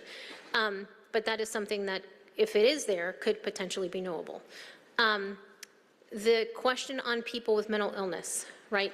So I had the mental health scores for the folks in custody on September 14th. Fulton County started to use the correctional mental health screen as a standardized screening tool in 2019. The data that Dr. Sable received, I believe Bill didn't have complete data on the CMHS, right? So we could not use the scores on the correctional mental health screen to give y'all a sense of, at least since 2019 when that was in place, how many people with potential mental illness had been in the jail. That was not one of the things that we received. But that is, again, something that is potentially knowable, provided the data are given to us. I think those were the questions embedded in your comment, but I don't know if I missed something, please let me know. Councilmember Bakhtiar. First, did you want to elaborate on something? I'm sorry. Go ahead. I share your concerns, Councilmember Waits, with many of the things. As having had a family member incarcerated for 6 years pre-trial, I understand the realities of that, and also having a child in my extended family murdered at the age of 16 in teenage gun violence, I understand that too. So I share those concerns. At the same time, we were driven by the mandate that was issued here, which are the elements that we detailed at the very start of it. I support and encourage ongoing consideration, including staffing issues, operational analysis, many of the things that you're suggesting. It was outside the purview of this mandate, and given this mandate and the time available to us, we really had to be quite committed to staying within that mandate. We did find things. We have not measured it. I don't think quantified it, but we did find, for example, that the mental health screen is not necessarily uniformly given at intake. So there may be people who come in with mental illness that could be identified at intake and have not gone. We do know that some of the cases we reviewed in the microanalysis didn't have identified mental health scores. It was not clear whether they had been screened and the score was missing or they had not been screened. So I think there are operational opportunities for sure that could be investigated. I would also say, I guess Councilmember Bond has left the chamber for the moment, but it is true that populations in many places tend to grow. It is true the population in the city of Atlanta and Fulton County may well grow. It is also true that you can maintain your incarceration rate, which is usually calculated as a percentage of cases per 100,000 of population. So if what you want to do is grow your jail consistent with the growth of your population, you can do that. The question becomes, though, are you incarcerating necessarily and well? It does not presuppose that because your population is growing, your jailed population should increase incrementally. So I think the question remains to look at the drivers of incarceration. Population growth is only one of them. And it doesn't presume you have to keep incarcerating at that rate, and that there are opportunities to look more carefully at what you're doing collectively and say, are these the best ways, the best use of our carceral system? Having had family members subject to violence, being subject to violence myself, I understand that there are times that people need to be held out of community for a period of time for any set of considerations. But we also know, and you see it in familiar faces, that arresting people over and over and over again for things that are not in fact driven by criminal intent, but are in fact driven instead by unmanaged behavioral health, that persisting in locking them up is a drain on everybody. It's a drain on your carceral system. It's a drain on your prosecutors. It's a drain on your police officers. It's a drain on the community. And the question can become, can we better parse the use of our jail so that we are solving the right problems with our jail, rather than using the jail to mask or warehouse problems that could be better served outside of custody.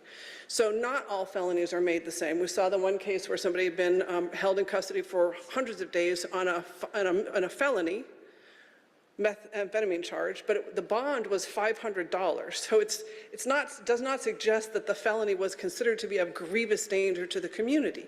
Is that a smart use of your carceral system? Could you instead invest in things like LEAD, and I know that LEAD operates here in Fulton and Atlanta. LEAD, Law Enforcement Assisted Diversion, does recognize that police officers have legal discretion, and so do prosecutors, but unless the prosecutors and the police officers want to come to accord on what should be diverted, like a $500 felony meth charge, then you're going to have system stakeholders who are operating essentially autonomously and perhaps at cross purposes. The LEAD model really suggests that you get all of the system stakeholders together at the table to determine what are the things that can be managed better than jail would do for us. And then collectively, LEAD is really intended for people who are over and over again incarcerated for subsistence crimes related to unmanaged behavioral health. So there are ways in which you can push against what could seem to be the inevitable increase in your jailed population by saying the only thing that's inevitable about it is if we don't do anything different, nothing will change. The City of Atlanta does have authority and capacity here. Among other things, you were the ones who initiated the mandate. Were it not for you, we would not be here. You can continue to initiate mandates like that. Furthermore, the City of Atlanta, given its scale, its complexity, its resources, its variety, has the possibility of being a place that establishes true insight into its use of carceral systems and establishes true alternatives to it. You could do things that evidence suggests are far more successful at intervening with persistent chronic behavioral health or problems of public disorder than you are currently doing. So I would encourage the city to recognize that you have great authority and consequence here, and that you are not helpless in this situation, and that one of the things you can advocate for is that your criminal justice stakeholders come together to work as a collective impact, to understand the problems and commit to solving them differently. Continuing the work of the Jail Policy Review Committee is a step towards that. There are jurisdictions around the country that have established jail review teams that are staffed and persistent elements of city or county government. I've provided examples of those in my first presentation. You could do that so that the large systemic challenges can be analyzed and the smaller individual cases can be rectified. So if you choose to do something different will happen. If you don't choose to do anything different, then your incarceration rate as a percentage of population will stay the same and will only grow. Thank you. Thank you. One quick question I have before I have questions for you all, but I wanted to ask one quick question to follow up on Councilmember Waits' 4 points that she brought up. For the Department of Corrections, would it be possible to get this in our report, the 4 points that Councilmember Waits brought up? Would it be possible to include those 4 points in the monthly report? You can give me a thumbs up or thumbs down. Awesome. And I also want to be, I think we should name that. I also want to be sensitive to the fact that I do not want to set up DOC to be a whistleblower on Fulton County. So I do want to be sensitive to that fact. If there are issues around that need to be discussed offline, I don't want to set up, because it's supposed to be Fulton County staffing, and I still don't know how they're going to staff this jail. I know that we're placing a lot on DOC to do this, so any way that we can be of assistance, but if we could include those 4 points in monthly updates, that would be fantastic. And if you want to come to them, I don't know if you want to come to the mic. I'll give her a second. I feel like there should be intro music playing. Can you repeat those 4 points for me? Councilor Waits, would you repeat those? Absolutely. Number of individuals who are positive for COVID-19 and or monkeypox. Number of individuals who have been diagnosed as severely mentally ill. Number of individuals who have been exposed to lice, bed bugs, or any type of infestation. And the number of vacancies at Fulton County as it relates to those who will be involved in the transfer to ACDC. Now, one of the questions we may not be able to provide is because they will have their own independent medical services. Got it. Provided. So we're not actually providing any medical. Will Grady still be servicing the prisoners? They will, upon their request through their medical. They have independent NAF care. So City of Atlanta will not be? No, ma'am. Correct. Okay. Understood. No, ma'am. Understood. We will find a way to, we understand who to ask now. Thank you. There was one more. The number of incidents among violence between inmates, whether it's to staff or among themselves. Understood. Thank you. Thank you so much. So quick questions. There was one thing I was hoping that you used. I'm so sorry, I forgot. That you used early on in your presentation. You used the word competency restoration. Could you explain what that is? So if someone has been, sorry. Actually, Rachel, do you want to talk about competence? Can we phone a friend? Oh, absolutely. Okay, great. We're phoning our friend.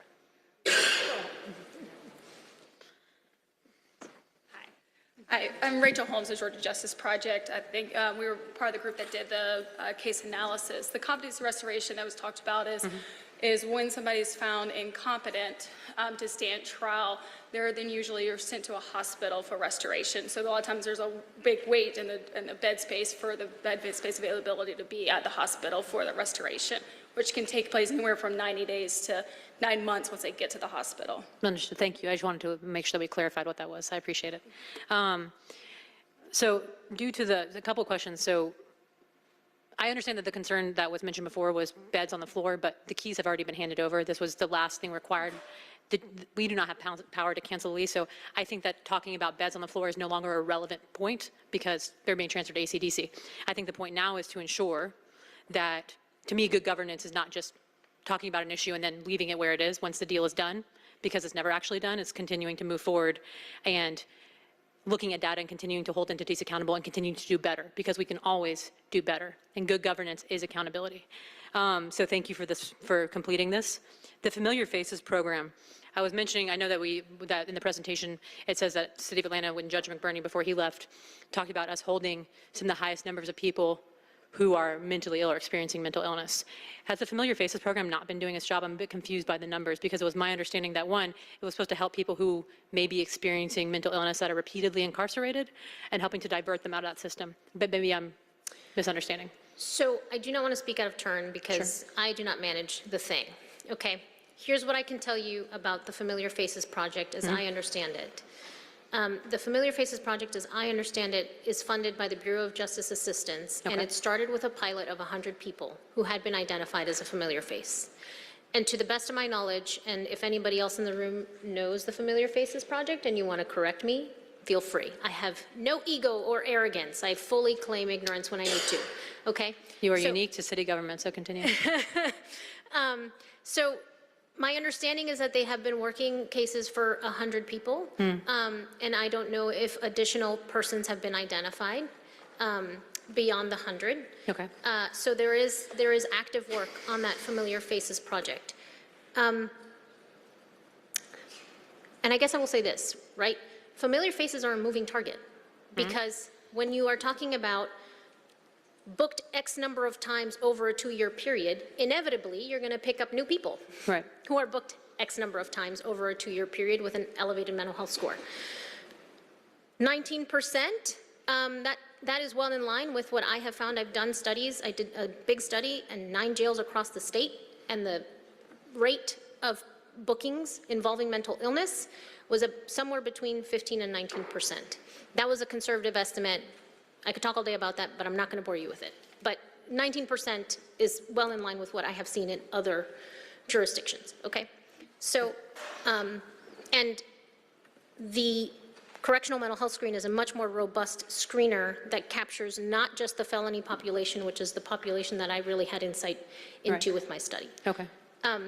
So I think that the familiar face is going to be a moving target in terms of the size of that population.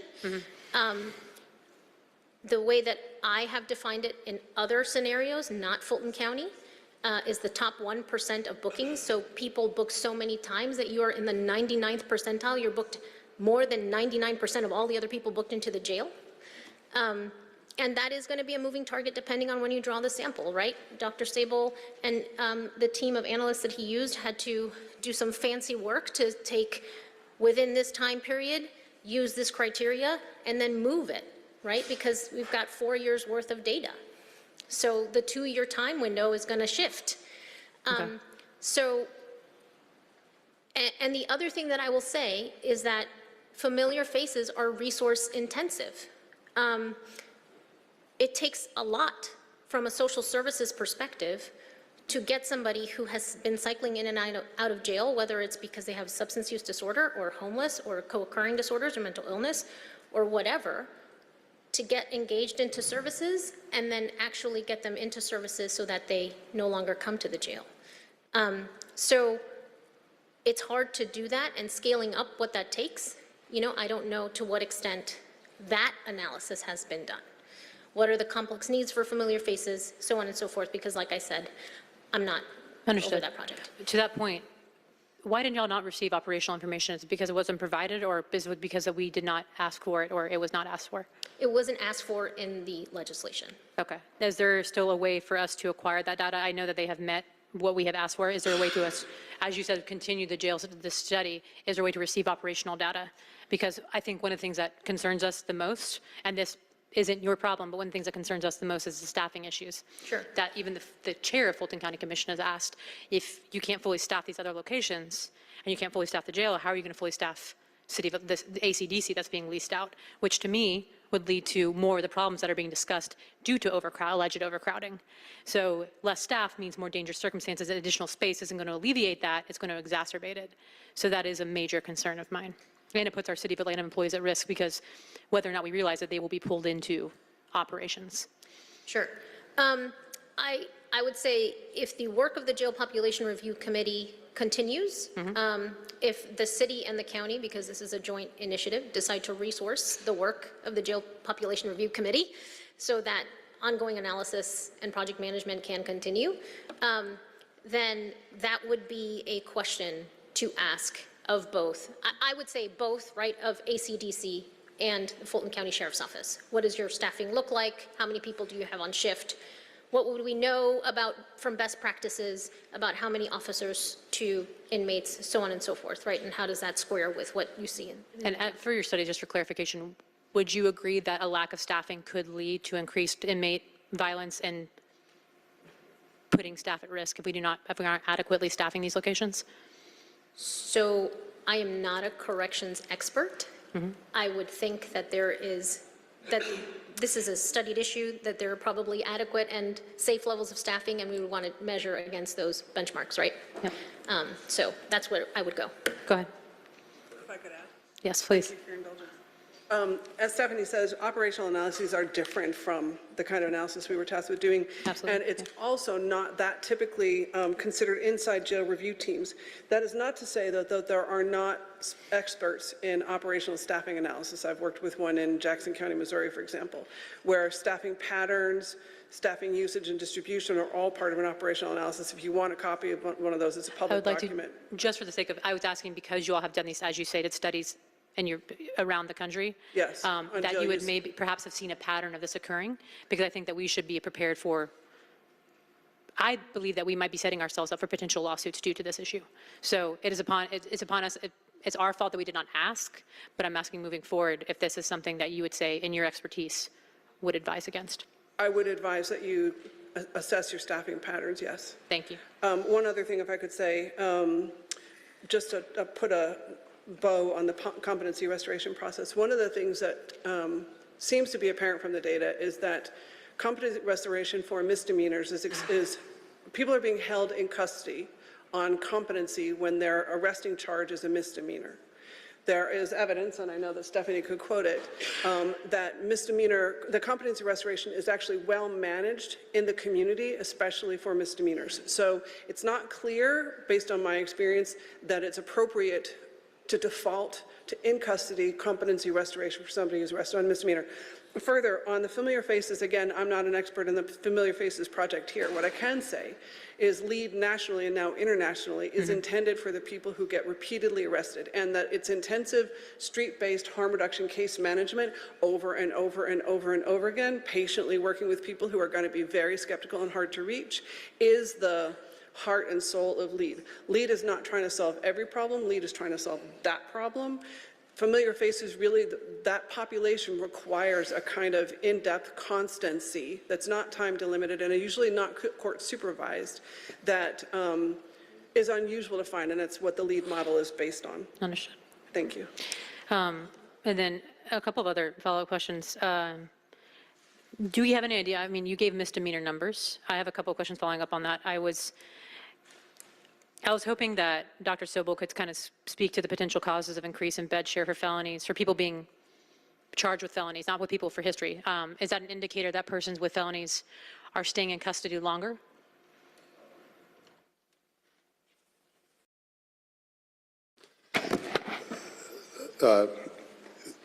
People charged with felonies are staying in custody longer.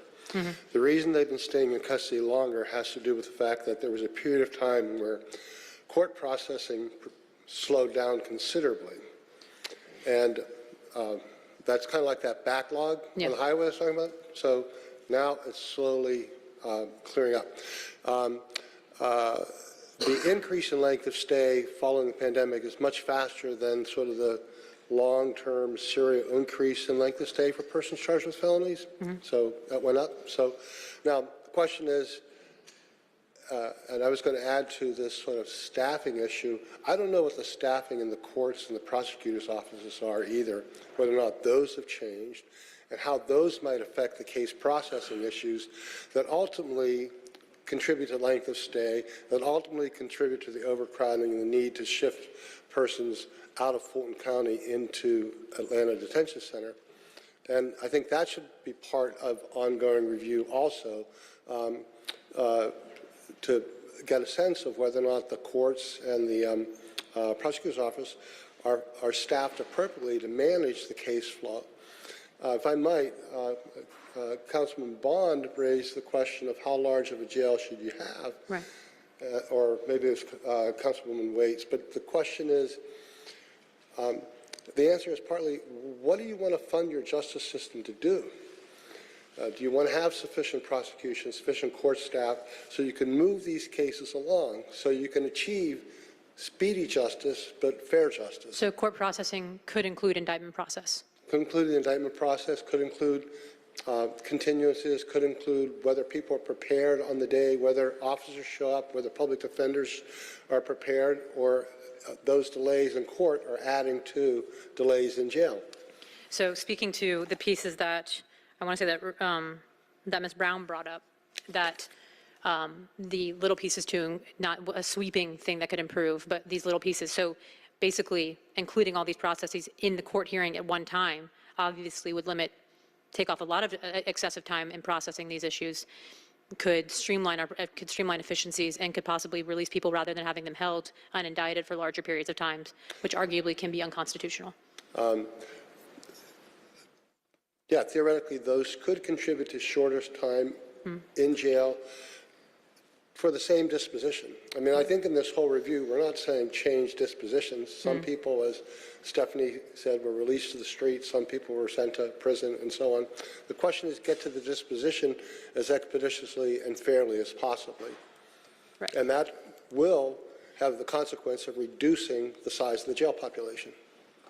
And thank you. And so to follow up on the piece where you talk about people being released, it was spoken, I think, I can't remember if it was Ms. Brown or Stephanie, but speaking, it was, or if it was you, it was spoken that in a month's time, 375 people with felonies and 136 misdemeanors, which was about 16% of the total jail population, were released between 9/14 and I want to say 10/11, somewhere in October.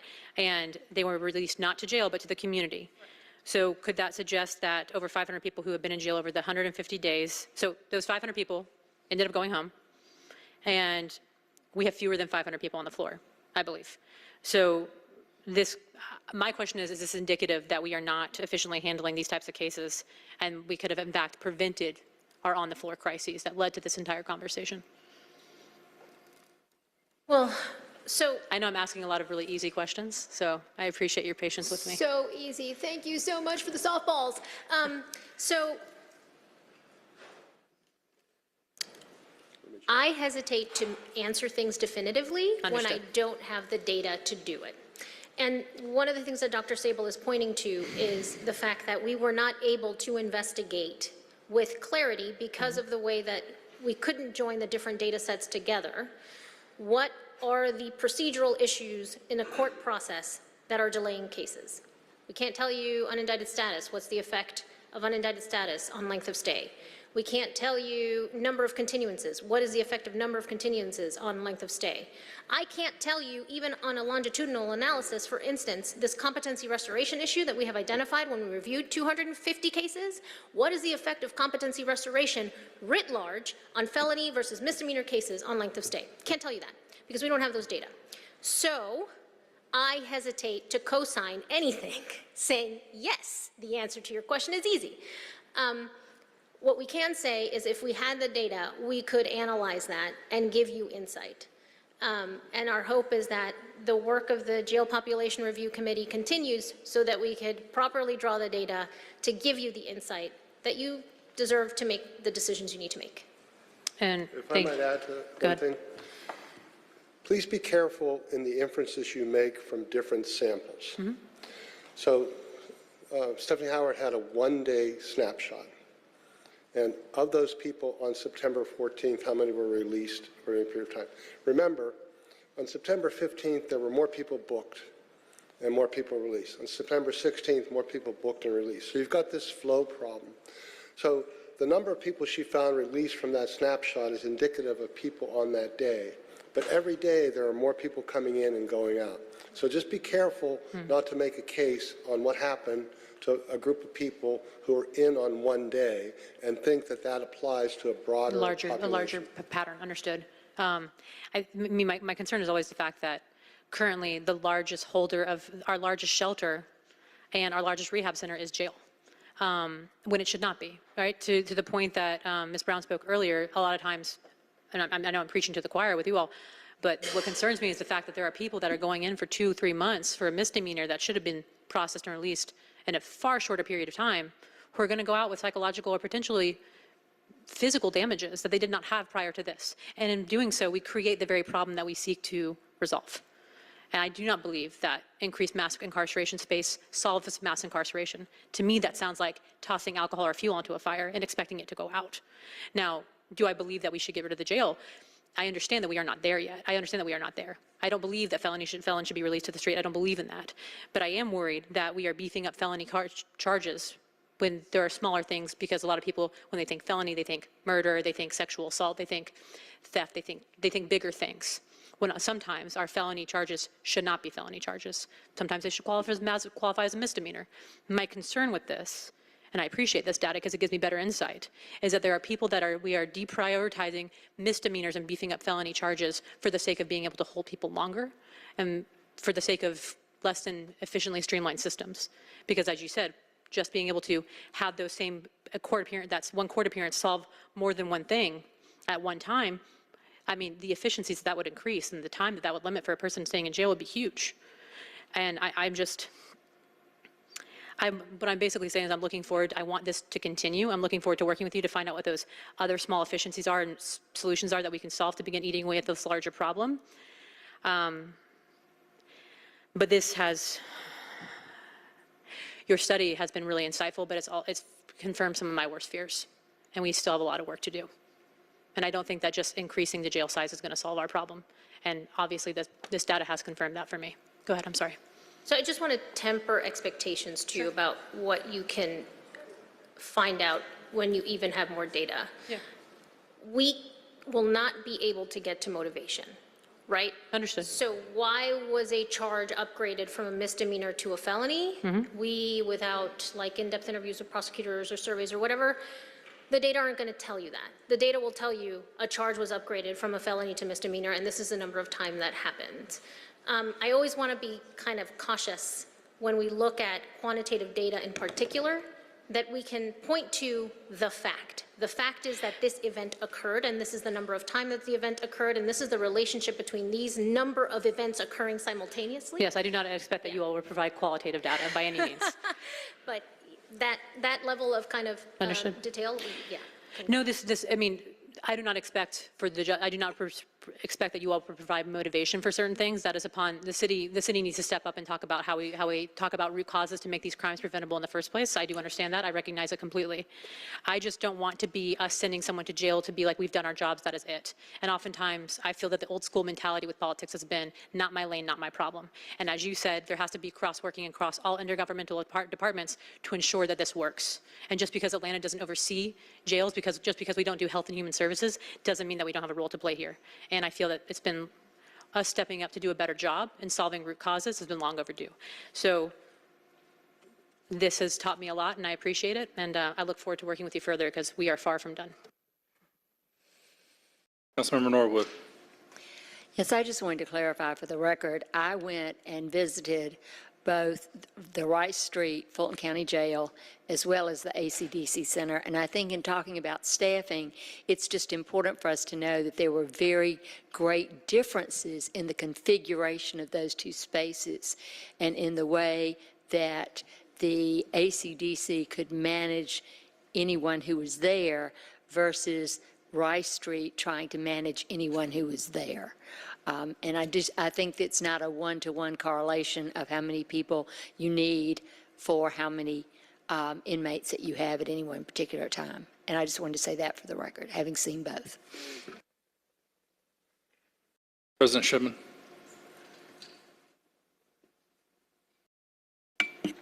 Thank you all for your work and for all those who assisted. I just had just wanted to briefly touch on a couple of things.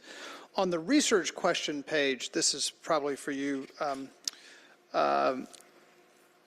Sable. Could you just briefly, the research questions answerable with available data, could you just briefly, of the ones that are there, could you just say if it's more time, you have the data, but it's really more time, you don't have the data, but you think it's available, and really the data is not available? All the ones that we said no to, it was a question of how the data were drawn and given to us. I believe that the questions are answerable with the Odyssey data, but we didn't draw the sample. We were given a sample. As Stephanie Lopez Howard said, it was developed for a different project with different goals, and it just didn't work. So, yeah, so I think they're all answerable with more time and working with the Odyssey folk directly to draw the data, we could answer those questions. Right, but you're good. So the nature of my question was whether or not the Odyssey system would provide the data that you would need. Yeah. Do you think the answer is yes? Yeah. Okay. I had a question for Ms. Brown. What one or two questions were not asked that we should ask, and if we continue with the work? I'm going to crowdsource that. Yeah, you can crowdsource it. That's fine. What do you think?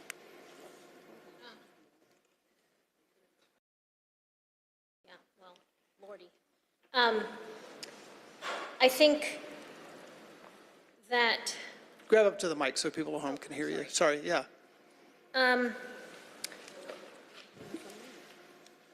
So there are a couple of questions, and I'm thinking, okay, so I'm speaking to the Atlanta City Council, right? So pertinent to the city of Atlanta. We did not do, nor did we provide an analysis by arresting agency number of people in Fulton County Jail, right? So on what charges? And on what charges from which arresting agency. So we could potentially, right, look at that. Which arresting agencies, Councilman Bond kind of alluded to the fact that APD contributes greatest in terms of arrest to booking. Maybe, right. We didn't do the analysis. So that is one thing that could potentially be analyzed. And if you look at that in conjunction with charges and then get down to granular level and have a conversation about the relationship between PAD and APD on divertible charges, how many of those folks came in from APD on charges that PAD and APD have been working on, not resolved, working on identifying as divertible. And then what does that mean in terms of the Center for Diversion and Services for capacity? How many people could potentially be going to the Center for Diversion and Services that are currently going to Fulton County Jail? That's one kind of capacity question that could be answered just kind of looking at the booking data and looking at the jail data. I think understanding the mental illness problem, getting your arms around the mental illness problem and understanding the number of people and the homeless issue. And acuity. And acuity, right? And understanding how many of those folks would be better served in other services, and then what are those services? Identifying those services so that the services can be properly resourced if they are not resourced to accept those persons and get them engaged. What does that look like? As Rebecca mentioned at the beginning, and as we talked about a little bit, we're talking about, in some ways, incrementalism, but then also just identifying subpopulations that can be helped in a targeted way. And so having more time with the data to identify what those subpopulations are, and also define charges in a way. I talked about the ROTA tool and RTI and the way that offenses were classified. That sounds like petty. It's actually not, because the classification of offenses, the way that offenses are classified and defined, the criminal justice stakeholders in particular, right? Getting them on the same page about how we're going to classify offenses and how we're going to define things and how those offenses would then be treated, that's really important. So we use these big buckets, violent, property, drug, other, because we didn't have time to have those definitional conversations which seem mundane and petty but are really important for problem definition and solution. So, and to be able to break down further, right, the types of charges that we are willing to say, this is a population we're going to intervene with outside of a jail. How do we get them there? And this is a population we think is appropriate for jail. And what does that look like? I would add to that. One is sort of an in-system set of questions, and one is the out-of-system set of questions. In-system set of questions have to do with where are the biggest protractions in the processing of a case. We derived from this analysis that several kinds of things are related to that, but we don't know the magnitude or the deeper opportunities for remedy. So that I think of that as in-system. The state to Superior Court transfer thing was very interesting to me because it had to do with essentially a manualized system to apply a Superior Court case number, and until that happens, the person doesn't really exist in the judicial process. I call all of this an orphan opportunity. It's common across the country. Whose job is it to walk across all the lanes? That's why a jail review team can be helpful. So if there are two drivers, right, the number of people you bring in, how long you make them stay. The second question I would ask is, what problem do you want your jail to solve? And what problems do you not want your jail to solve, or pretend to solve, or be used as if it's going to solve when everybody knows it's not?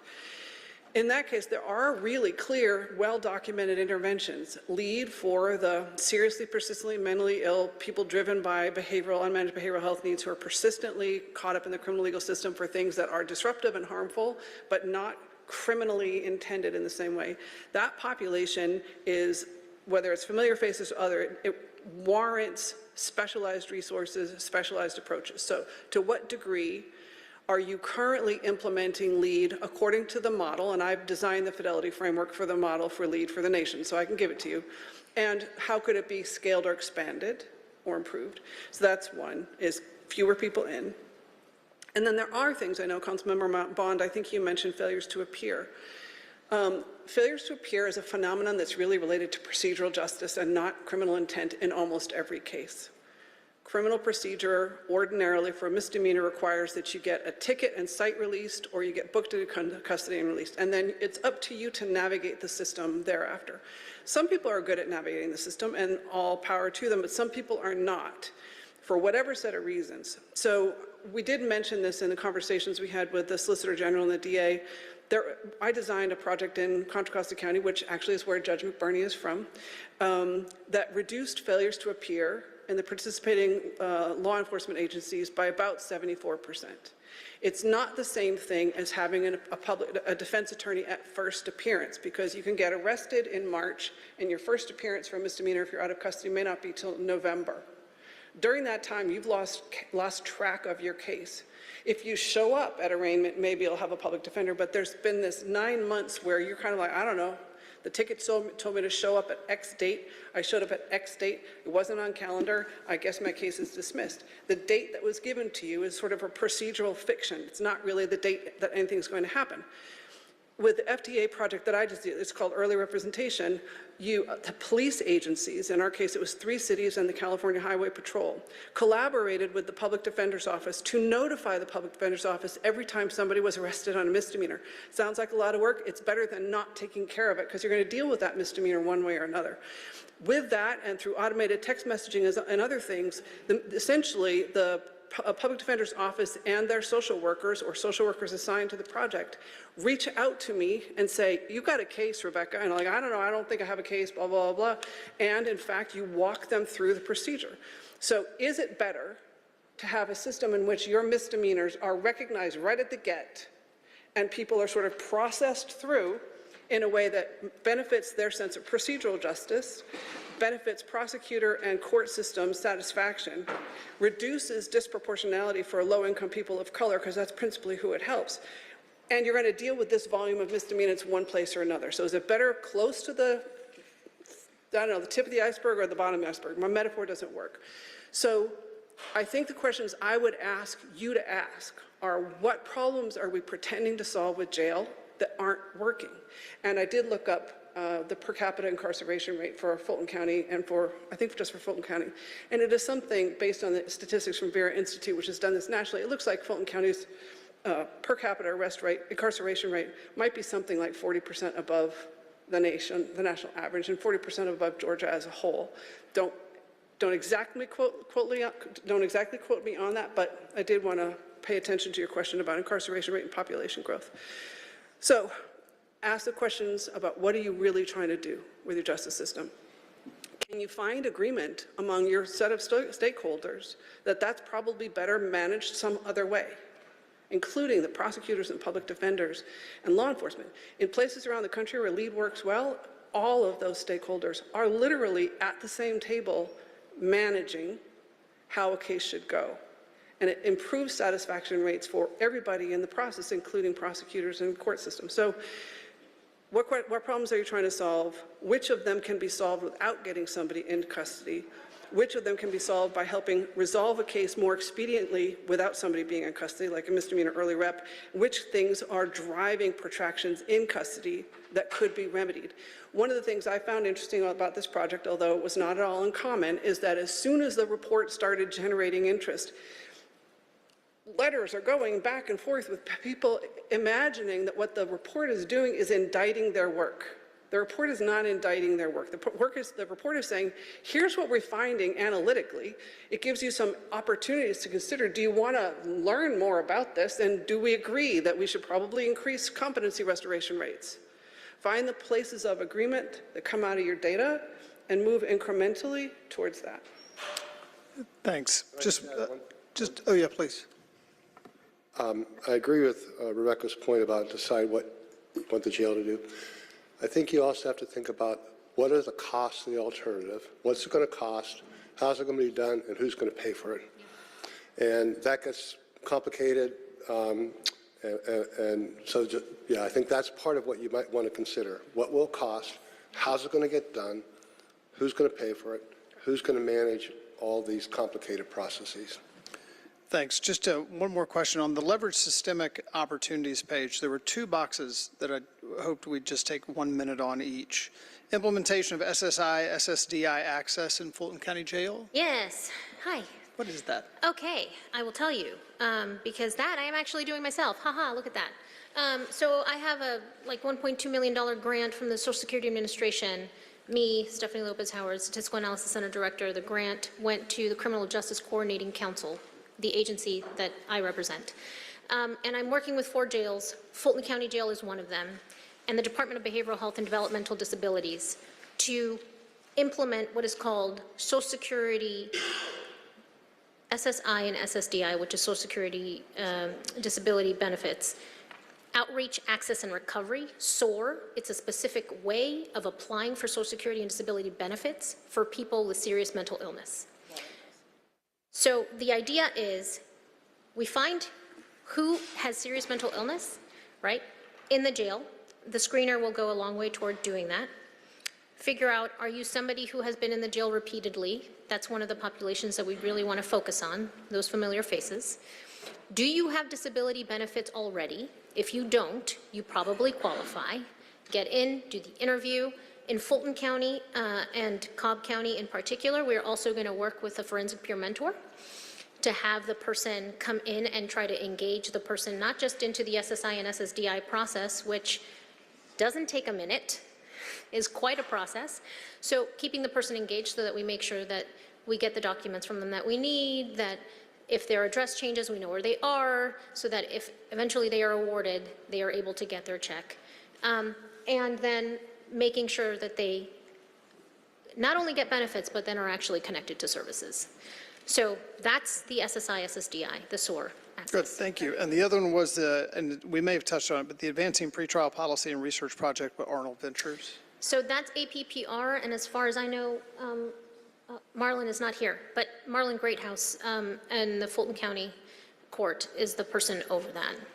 And I have limited insight into what that is. Thank you.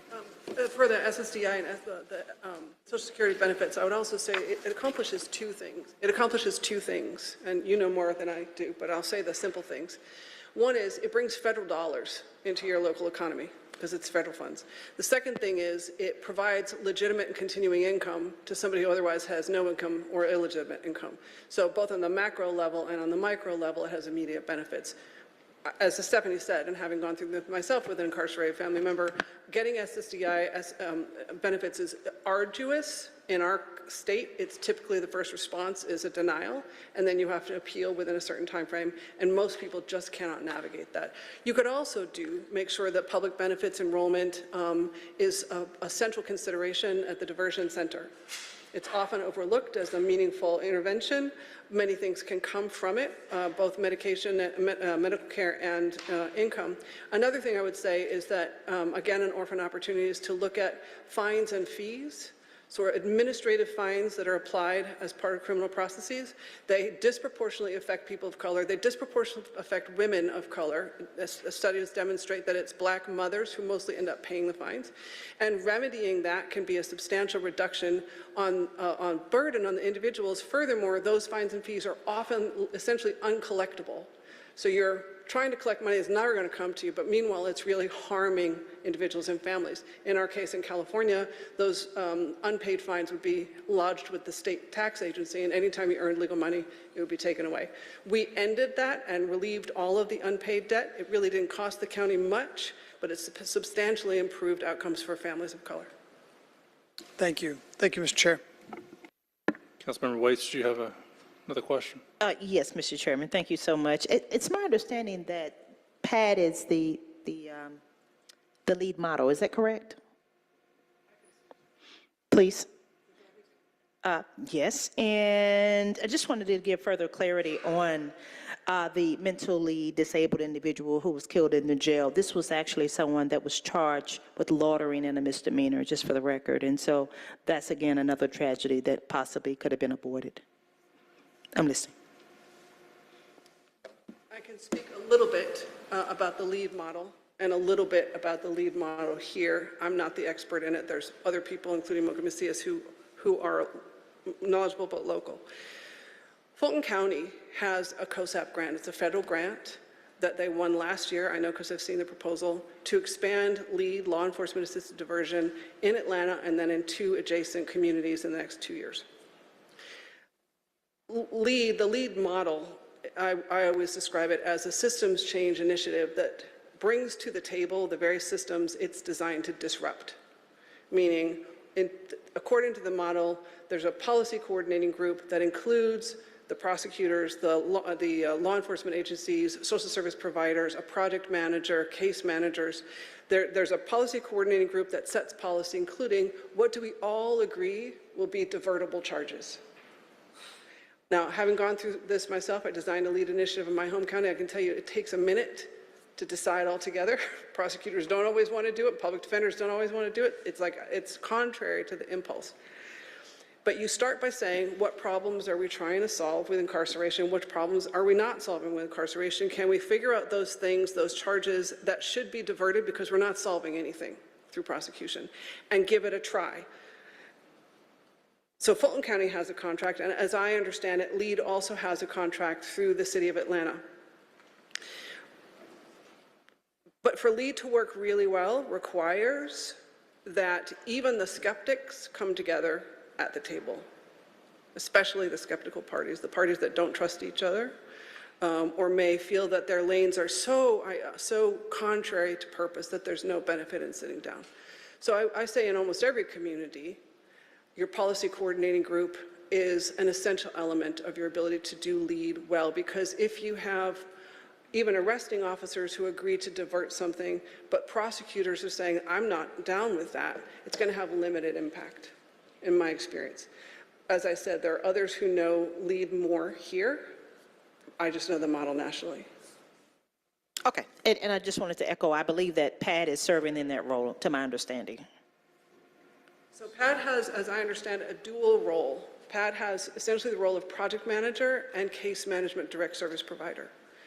In our county, as in many places, our behavioral health department, our county behavioral health department, held the contract from the state to do lead. Our behavioral health department struggled with the role of being project manager because they're used to passing dollars through as contracts. So sometimes a contracted provider will end up being project manager. It's a tricky role to hold both project manager and case manager direct service responsibilities, especially if the policy coordinating group is not sort of affirming the project overall. The project manager's job, it's different from any other kind of project manager's job, is to be a trusted partner of all partners, which means you need somebody who understands, has enough of a relationship with the prosecutor's office to hear from the prosecutor's office where your resistance is, enough trust with the police department and with case managers to get them to sit down together. LEAD is operated by a multi-party release of information, which is a very contrary thing to habit, in which police officers and case managers are appropriately sharing information with each other about Rebecca, because Rebecca's acting a fool on the street again. It turns out I'm off of medication because the sweep happened and I lost access to my pills, whatever it is. So it is joint problem solving that's different from what's ordinarily emphasized in any jurisdiction. So Pat is serving both of those roles, but really, to my mind, as the county, as the federal grant holder, I think Fulton County has a substantial responsibility and opportunity to serve as project manager and cultivate the engagement of the other partners. Councilmember Bond? Thank you, Mr. Chair, and I want to thank you, Rebecca, for describing bail reform as it ought to be. And the reason why I'm such a critic of what the Bottoms administration did with bail reform in 2018, because it basically undid everything that you said bail reform ought to be. And I have been saying that for 5 years. 5 years, we put in place a bail reform. We replaced what you said bail reform ought to be. We had officers, pretrial, they were called pretrial release officers, in our city jail. They followed up on individuals who were given their own bond and signed out on their own recognizance. They followed up to make sure people were going to court. We did not have a high rate of FTAs when those employees were in place. What the Bottoms administration did is probably gave us the crappiest law in America. They wiped out those support staff. They got reabsorbed into the courts. They were not in the jail. They removed the authority for bail from the courts and the judges and gave it to the corrections chief, which is against the state constitution, because underneath the state constitution is the judiciary that has the authority on bail. They wiped out anybody to follow up on any person that's released. And so that's why the FTAs hit the ceiling. So with respect, I don't think I said anything on bail reform, because I'm not an expert on bail reform. No, you did mention it. That's why I'm responding to you. Oh, early representation, yeah, that's not Yeah. exactly bail reform. I Right. understand your point, but I'm trying to take some of Stephanie's clarity and cautiousness. Yeah, the early representation project is sort of maybe adjacent to bail reform, but it's actually not bail reform in our neck of the woods. The other thing I would say is any federal administration has the capacity to make policy on federal law, but I know in California, like, the federal administration doesn't make bail decisions, can't make changes to our state justice system. No, but I'm glad you mentioned it, because that gave me the opportunity to express this point. Because I've been whipped like a runaway slave in the street for the last 5 years because I've been critical of our bail reform law, which, and I pointed out the failures of it, but yet no one wants to fix it because they're afraid of the so-called public backlash of being against bail reform. And so I just took the opportunity, in the way that you explained how bail reform should work, is that that's not how Atlanta's law works. Yeah, I described how the Failure to Appear Early Representation Project works. And I think one of the things we try to teach in the Lead Support Bureau that I work with nationally is to encourage stakeholders to fall in love with the problem they want to solve, rather than arguing with each other about which solution is right or whose job it was to not solve the problem in the first place. So, for me, I'd want to think about what is the problem that's underlying that. So for me, with failure to appear, the problem that was underlying it was that people were failing to appear at court, which had collateral consequences for everybody. And if the first impulse is, well, the prosecutors aren't doing their job, or the public defenders aren't doing their job, or the individuals aren't doing their job, we kind of got stuck there. And instead, what we decided was we all want to improve rates of appearance at court. And the evidence demonstrated from across the country suggests that this intervention, which is basically communicating with people, text messaging with people, makes a difference. Then we drove towards solving the problem we could all see. And I'm trying to stay away from occasions where, I'm ending up pointing at somebody and saying it's your fault, and they're saying it's my fault. Okay, that's fine. What are we going to do to solve the problem? So FTA, the Failure to Appear project for us, was about that. As I said, I can see that it's adjacent to bail reform, but in the FTA project, these aren't people who were out on bail ordinarily. They were site released on OR, but they were failing to come to court for a set of reasons. And rather than just deciding we knew the reason was that they didn't want to, we looked at the evidence, and the evidence suggested that for most cases, when you provide this kind of ongoing communication and explanation of the procedural approach, that people's response rates increased. Well, I think we're saying the same thing, or maybe I'm not being clear in what I'm communicating, is that you have made the point I've been trying to make for 5 years, is that what Atlanta is currently doing is not working. That we had a law that, as you describe how bail reform should operate, we had an existing law already that was providing that type of service. We didn't have an FTA problem. We have a huge one now. We were hemorrhaging at the court, but people have been afraid to address it and to fix it, even though they will acknowledge in private that it is a huge problem.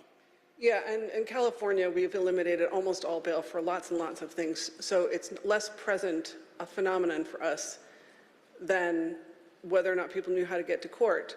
But I would say that, for example, we initiated the Early Rep project with one city in our county to try it as a pilot. Got the police agency to agree with the public defender that this is how we're going to inform you of misdemeanor responses. And then the public defender agreed with the prosecutor around we're going to expedite review of these cases so we can resolve them as soon as possible rather than later.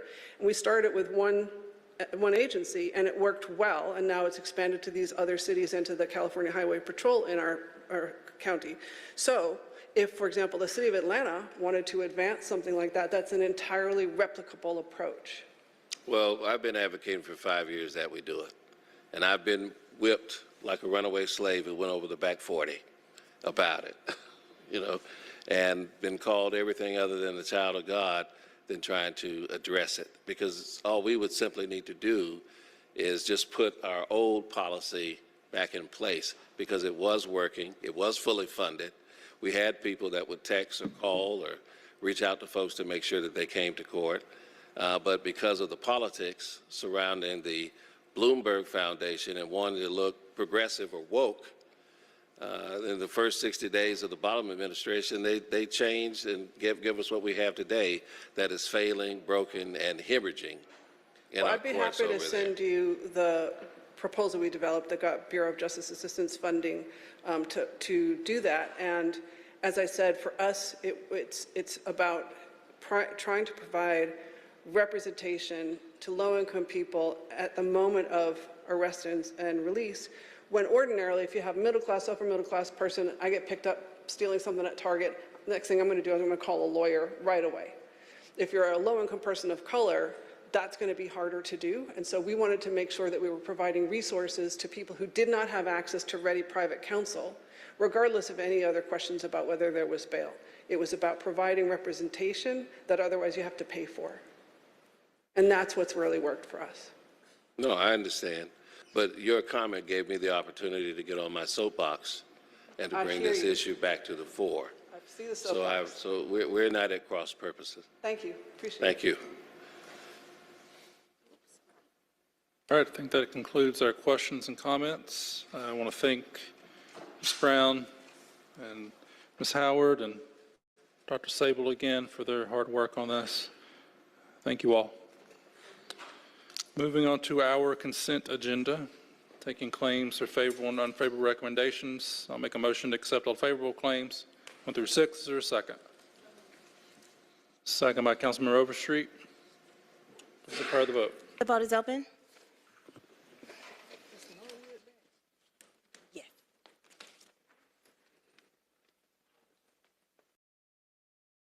Please vote.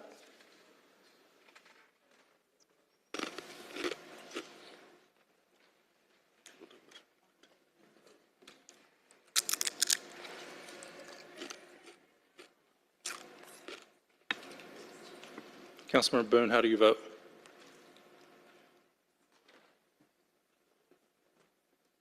Councilmember Boone, how do you vote?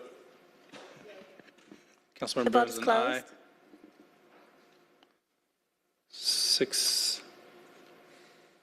7 yeas, 0 nays. Those items are favorable. I'll now make a motion to adverse all unfavorable claims, items 7 through 41. Is there a second? Second by Councilmember Boone. Please prepare the vote. The vote is open.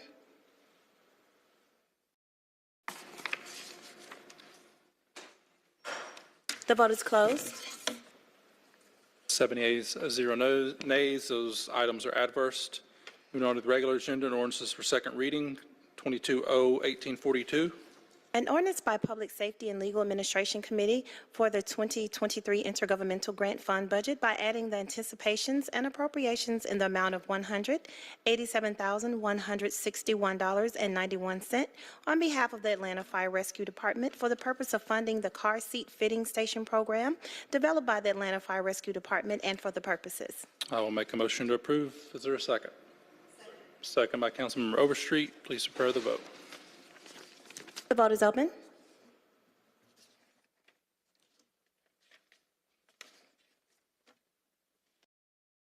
Please vote. The vote is closed. 7 yeas, 0 nays. That item is favorable. Next item is 22-0-1843. An ordinance by Public Safety and Legal Administration Committee amending the 2023 Intergovernmental Grant Fund budget, Department of Police, by adding to anticipations and appropriations in the amount of $451,512.00 for the 2022 Edward Byrne Memorial Justice Assistance Grant Award from United States Department of Justice and for the purposes. I will make a motion to approve this item. Is there a second? Second by Vice Chair Amos. Please prepare the vote. The vote is open.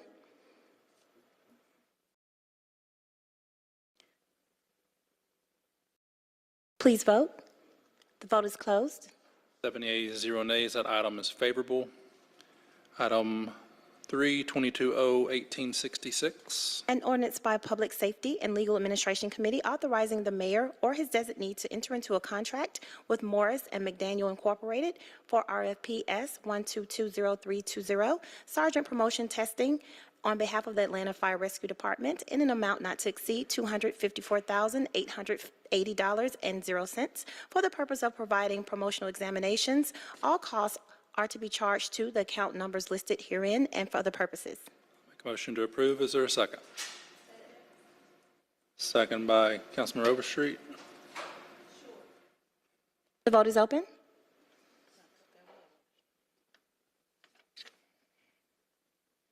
The vote is closed. 7 yeas, 0 nays. That item is favorable. Item 4 and 5 are settlements. We can take those as a block. 22R4771. A resolution. 22R 4772. A resolution by Public Safety and Legal Administration Committee authorizing the settlement of all claims against defendant City of Atlanta in the case of Marvin Thornburg versus City of Atlanta, civil action file number 21EV006211, pending in the State Court of Fulton County, Georgia, in the amount of $18,000. Authorizing the settlement amount to be charged to and paid from the account numbers listed herein. Authorizing the Chief Financial Officer to distribute the settlement amount and for the purposes. A resolution by Public Safety and Legal Administration Committee authorizing the settlement of all claims against City of Atlanta in the case of Jared Watkins and Stephanie Watkins versus City of Atlanta, civil action file number 2021 CV 350840, Fulton County Superior Court, in the amount of $66,500.00, authorizing said amount to be paid from the account numbers listed herein, authorizing the Chief Financial Officer to distribute the total settlement amount and for the purposes. Make a motion to approve those two items. Is there a second? Second by Councilmember Norwood. Please prepare the vote. The vote is open. The vote is closed. 78 0 nays. Those two items are favorable. Item number 6, 22R 4774.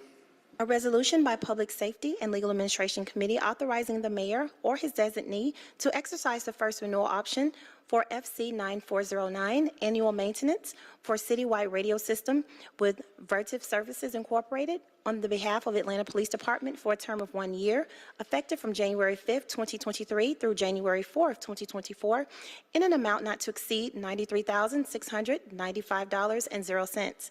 All contracted work will be charged to and paid from the fund account organization and account number listed herein and for the purposes. Make a motion to approve. Is there a second? Second by Councilmember Norwood. Please prepare the vote. The vote is open. The vote is closed. 78 0 nays. That item is favorable. Have we received the substitute for the held item? No, Mr. Chair. Okay, so we will not be pulling that off of held. We do have some walk-in legislation. It is litigation. We need to go into an executive session, a very quick executive session for, Robinson, if you'd like to explain why we're going to executive session. Yes, the Department of Law would request an executive session to discuss pending litigation. I will make that motion to enter into executive session. Is there a second? Second by Vice Chair Amos. Please prepare the vote.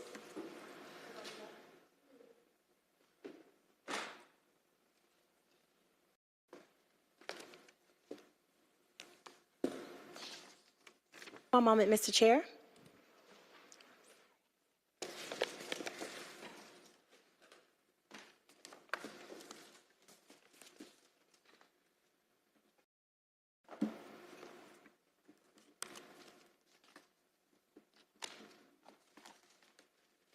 Mr. Chair, who is the seconder? Councilmember Amos. The vote is open. The vote is closed. 78 0 nays. Item is favorable. We will enter into executive session in Committee Room 2.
Please vote. Is Norwood here? None of them are? Okay. The vote is closed. 4 yeas, 0 nays. We have exited executive session. We'll now take our walk-in legislation, which is ELMS ID 31557. A resolution authorizing the settlement of all claims against defendants in the case of Christine Spence and Michael J. Hammersmith versus City of Atlanta, Civil Action File Number 2021 CV 345578, Superior Court of Fulton County, in the amount of $240,000.00, authorizing said amount to be paid from the account number listed herein, authorizing the Chief Financial Officer to distribute the total settlement amount and for the purposes. I'll make a motion to approve that item. Is there a second? Second by Councilmember Boone. Please prepare the vote. The vote is open.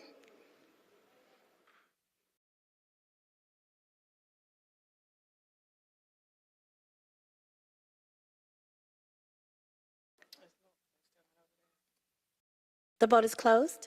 5 yeas, 0 nays. That item is favorable. And with that, I believe our legislative agenda is complete. Yes, Mr. Chair. Fellow committee members, any comments, concerns, well wishes after a long day? All right, well, thank you all. And on unanimous consent of members present, we are adjourned.